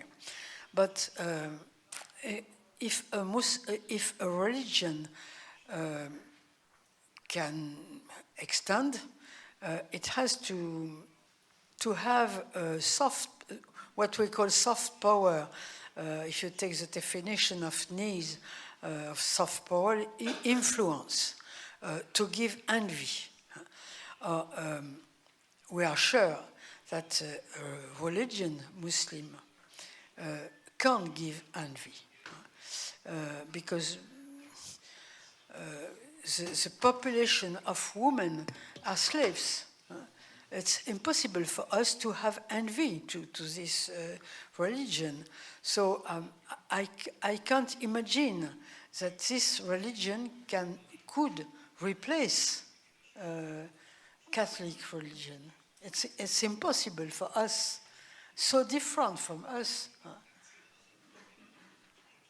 I can't imagine.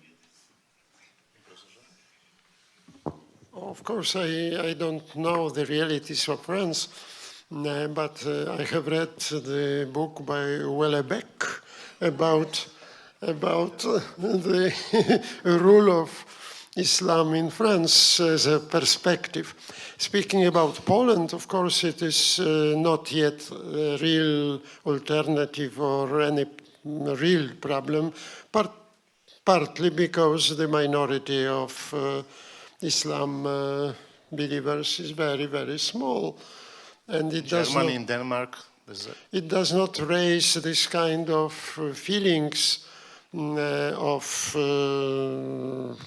xenophobia, etc., which appear when the large numbers of other religious people emerge in your neighborhood, when they start to remarry between the religions, when they start to settle down in your area. The American experience here is very, very telling, how xenophobia and anti-foreign spirits are raised when there is the large number of, well, say, Mexicans in America or Middle Americans, Puerto Ricans, etc., which, of course, politicians use for their political goals.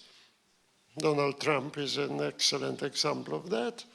But, of course, also some our Polish politicians use this particular argument for narrow political benefits. Can I say just that after the book Soumission, one of my friends, Alain Besançon, who is dead now, told me, "Oh, I read the book. It's extraordinary. If we can be, we men, if we can be polygamy." It would be really extraordinary, but it was a joke. It was a joke. Nobody wants to be Muslim in France. Co do tego kontekstu polskiego, to myślę, że u nas... Speaking of the Polish context, here in Poland, what dominates is not so much xenophobia as contempt for these people. Also, those people are not that visible. Well, we do see them when you've got this Bangladeshi Uber or taxi driver, or from Uzbekistan or from Central Asia. We see them when they provide some services. And the most multicultural city in Warsaw, and even in Warsaw, you cannot see them forming some kind of a cultural group, more cohesive group. That is something that's still ahead of us. It's something that we've yet to see. But what we should do is to think what's going to happen in the nearest future. These people are already here.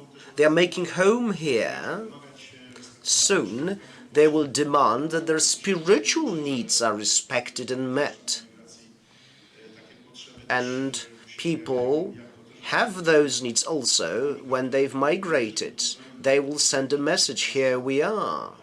This is what Poles have been doing for hundreds of years. They would move out there somewhere, but they would communicate that we are here. I've been told that lunch is going to be served a bit earlier. The last 20 minutes will be a Q&A. You can ask questions. The mic will be available. Please introduce yourselves first. There is this gentleman in the blue shirt. He raised his hand first, I believe.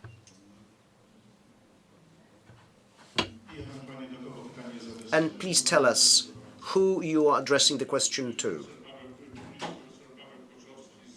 Paweł Kłoczowski, Professor Paweł Kłoczowski from the Dominican College.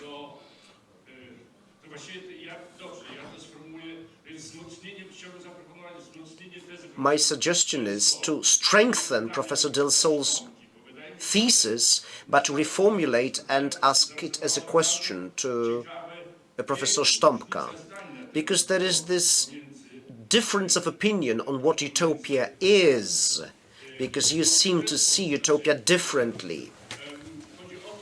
What do I mean? Utopia in and of itself is not dangerous. What is dangerous is when somebody is forcefully trying to make utopia happen, turn it into life. And this is what we have experienced in this part of the world. Somebody took this communist utopia and tried to turn it into life. This was a terrible experiment, a utopian experiment, that it was an experiment performed on the living tissue of this society and had terrible consequences for the whole region. If I understand Professor Delsol's words correctly, communism is not going to be reborn. It's impossible. What is possible is for other utopias to be reborn, and they are being reborn. And we can see that. I'll give you an example. This utopia about family. There is this theory that you can do away with traditional family and you can adopt other forms of family, more inclusive, and then you will do away with pedophilia and violence in family, and it is something, this conviction is being reborn. So what if Europe forces us to introduce these changes? It's going to be another social experiment, and it may have terrible impact and yield terrible results. So this was me on the subject of utopia. Thank you very much. Father Janusz Halicki, UKSW. It's not so much a question. I'll just follow up on what Madam Professor has said about Islam. You've mentioned polygamy. Years ago, we conducted this study in London among Muslim students, mostly, predominantly Muslim students. One of the questions was asked to female students, mostly Muslim female students. So I remember we asked one of those female Muslim students, would you agree to your wife having another wife? And her response was, I wouldn't want to, but our religion allows that. What can I do? That was her response. I wouldn't want to, but the religion allows it. We asked another one. And the other response from this other female student was, if he only tries, I would rather kill him than allow him to have another wife. And there were many more answers like that in the UK. So the coexistence of Christianity and Islam may be very much creative, and the true strong values will prevail. As you can see further, there are certain institutions that stem from the Christian understanding of marriage, and they have impacted those female students clearly, quite clearly. Maciej Ryszlicki. I'm a journalist, a writer, a columnist, mostly a social activist that lives with people and for people. The year was 2014. It was a conference close to Kraków.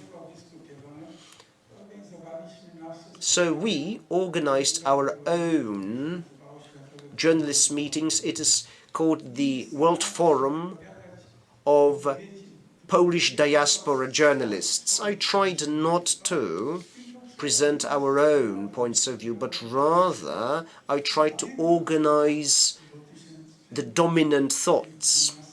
This conference that I mentioned was organized in parallel to Bishop Pieronek's conference. And I remember this question. The question was, what is it, the collapse of Christianity in Europe or the collapse of Europe in Christianity? And today we can ask the same question.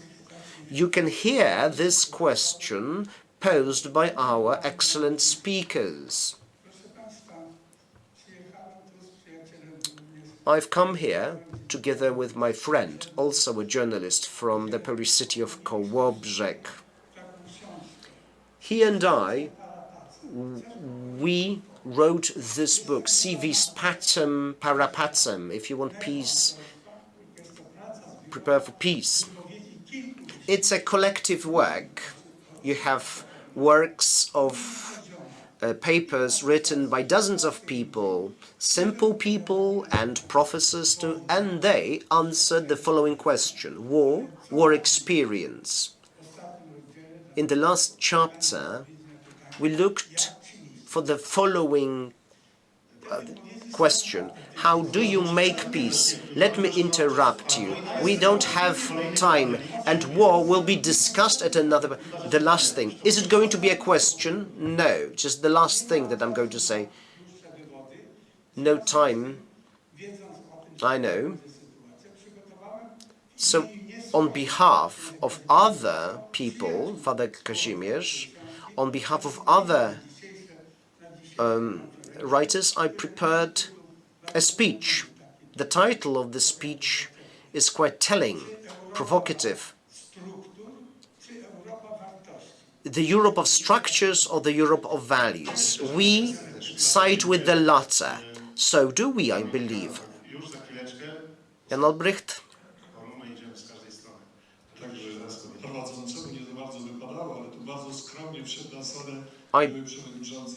The former president of the European Council entered the room, Mr. Van Rompuy. Welcome, sir. Mr. Van Rompuy is a historical figure, and you will learn for yourselves, because the former president will be taking the floor here later. So what we've heard, these two speeches are complementary. They complement one another. They come from different points of view, but indeed they meet. You can see facts and processes. Now, what struck me in this conversation, there is a difference. It's about transcendence and whether it exists or not. The gentleman tried to prove that transcendence is growing, and Madam Professor claimed that transcendence is disappearing. So my question is going to sound very banal, but it's there. It's a cliché that you can see in the public space. What do you think? Is the EU going to be Christian or not, as an organization and as in the sense of the law that it passes? I know it's a very simplifying question, but it's a question that can be found in the public space. So would you please be so kind as to answer that question? Is it a political context or the legal context that you're after, or the axiological context? In any context you can imagine. Okay, so we will continue this discussion for another 2 hours then. A very brief answer, or brief answers then? I need to give 2 answers. because the first one concerned utopias. I know we don't have much time, so I'll be very brief indeed. Very brief. You have different utopias, because they are human creations. Like any other human creation, utopias can be noble and dishonorable. We know some terrifying utopias that were forcefully imposed on societies. There are some terrible utopias that stemmed from the lower human structures, fascism, Nazism. So this utopia was not imposed top-down. It was this terrifying utopia that was generated by mass consciousness, by the German consciousness that was so very different from what you have in Germany today. But there is another question. Do you have a utopia that is wonderful or terrible? Which kind of utopia is behind the European Union? Which of the two? So, if the EU were to be the kind of structure that imposes its values and rules and principles, if the EU were to subjugate other countries to this vision, then the answer is no. Personally, I see the European Union as something else. To respond to Jan's question, I see the EU as a community of values. I see the EU as a community of general, universal values that hark back to Christian values, not religious or church values, but rather the values that go back to this deep tradition of human experience spanning centuries. The kind of experience that has been beautifully defined by the Gospel and the writings of the fathers of the Church, later covered by Aquinas himself. So this is what Europe is to me. It is the kind of a copia that shows you the direction to implement certain things. Human rights is a very good example. Human rights is but a legal values, certain values that are incorporated into law. So this is how I see this European situation. So the EU is not trying to impose things on behalf of a certain utopia. It is a community of values, in my mind. This community of values that is working hard to implement certain things in various countries. Basically, it's about making a community of countries that subscribe to those values. Father Kwiatkowski has mentioned an important thing. We have seen this tendency on the part of the EU to take over more and more spaces.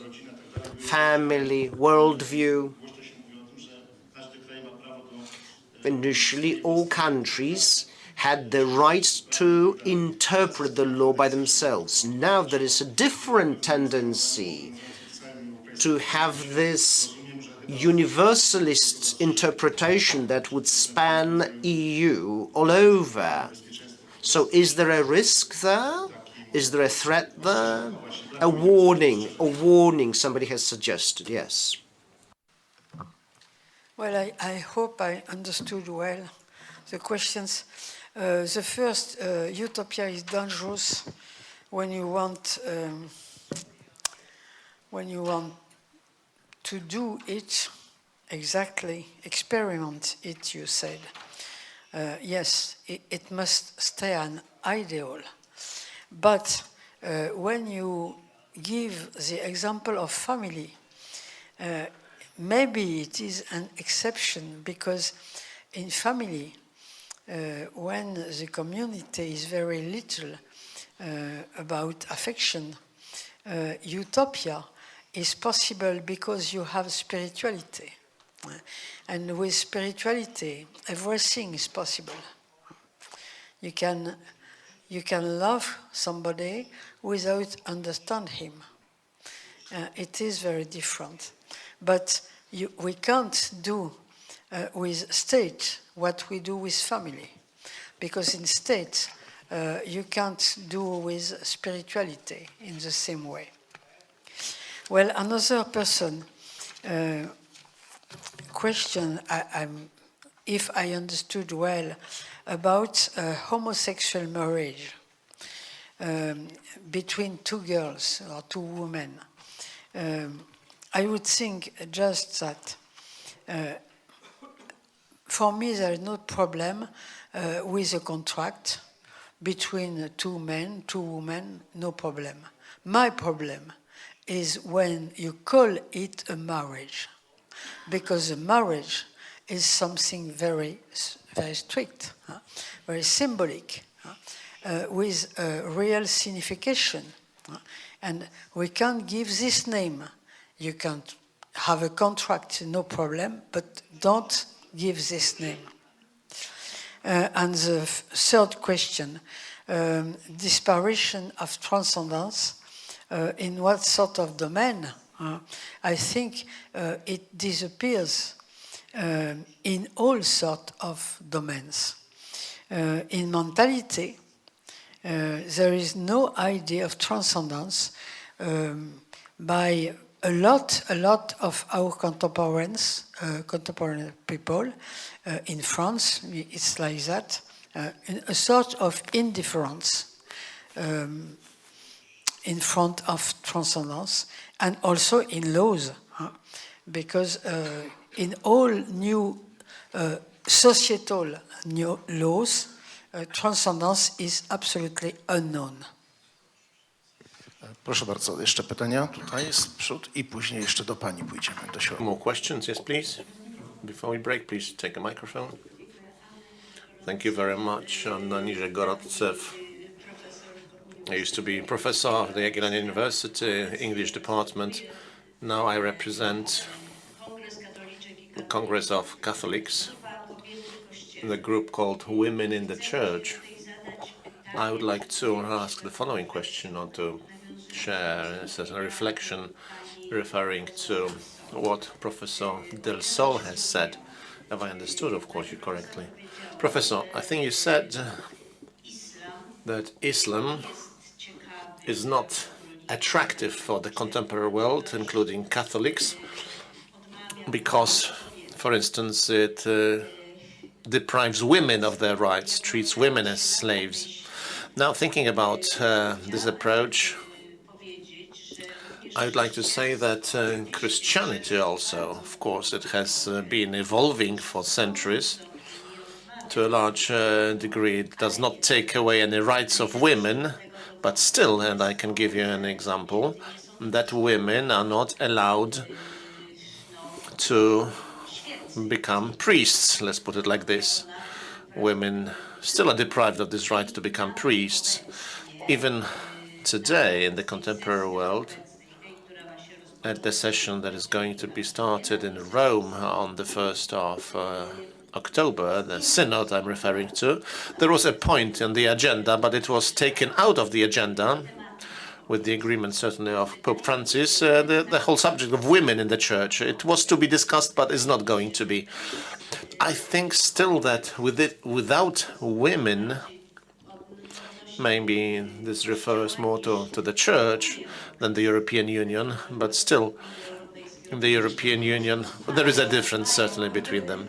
In the European Union, yes, women do have their rights, more rights perhaps, but we speak also about the new shape of Europe, also in this context, Christian context.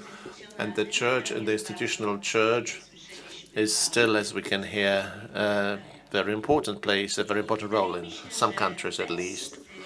So it seems to me that without this importance of women, can I ask perhaps Professor Delsol to make a comment here that also in Christianity this role of women is limited, and it might be difficult actually to change the shape of Europe without giving more rights to women.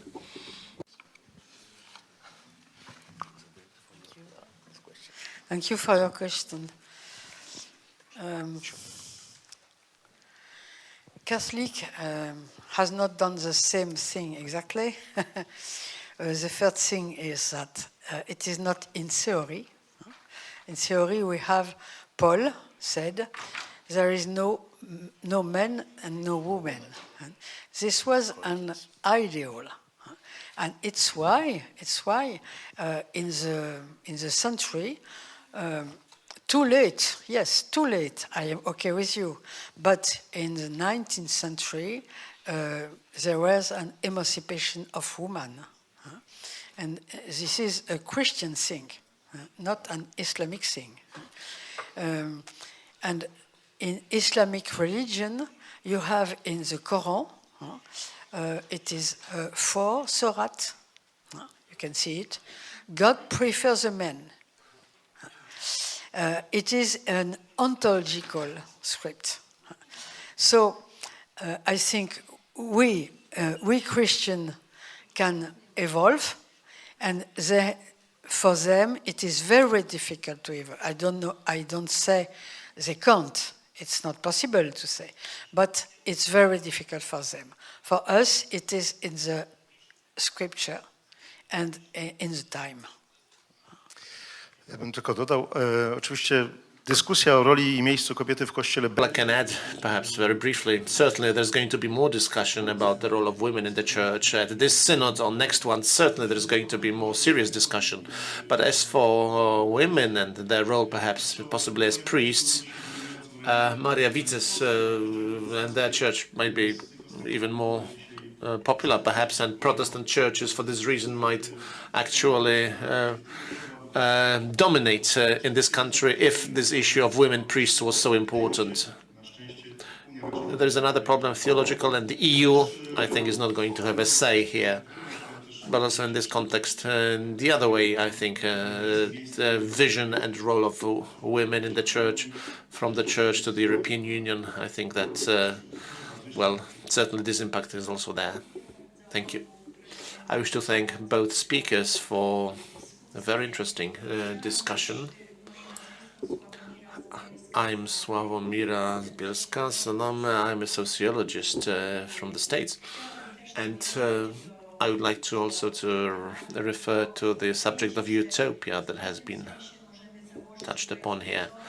I think we can assume that there is what seems to be a conflict between two sides. If we were to take another perspective at utopia, because this is a very broad notion, and it seems to me that it might be actually more productive to say that we speak about some aspirations, as Professor Stopka said. Our future is very much linked to what we can imagine, but this imagination is also very much about aspirations. They very often link also to challenges facing us. And in our discussion, it seems that we are not saying so much about our aspirations, European aspirations, that are linked to Christian values.